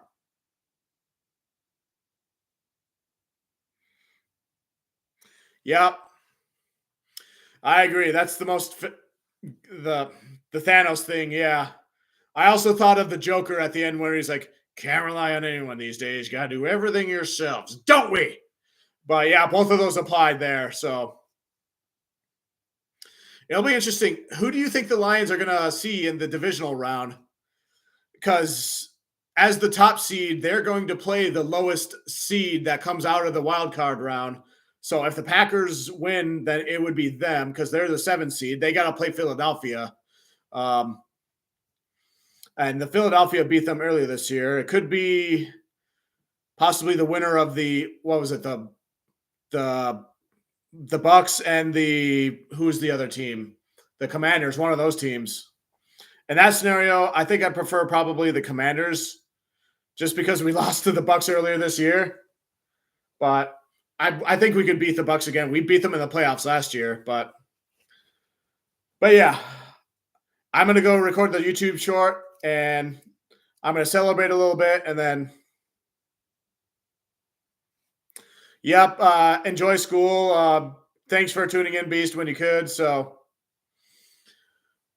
I'm going to sign out now. And as always, go Lions, one pride.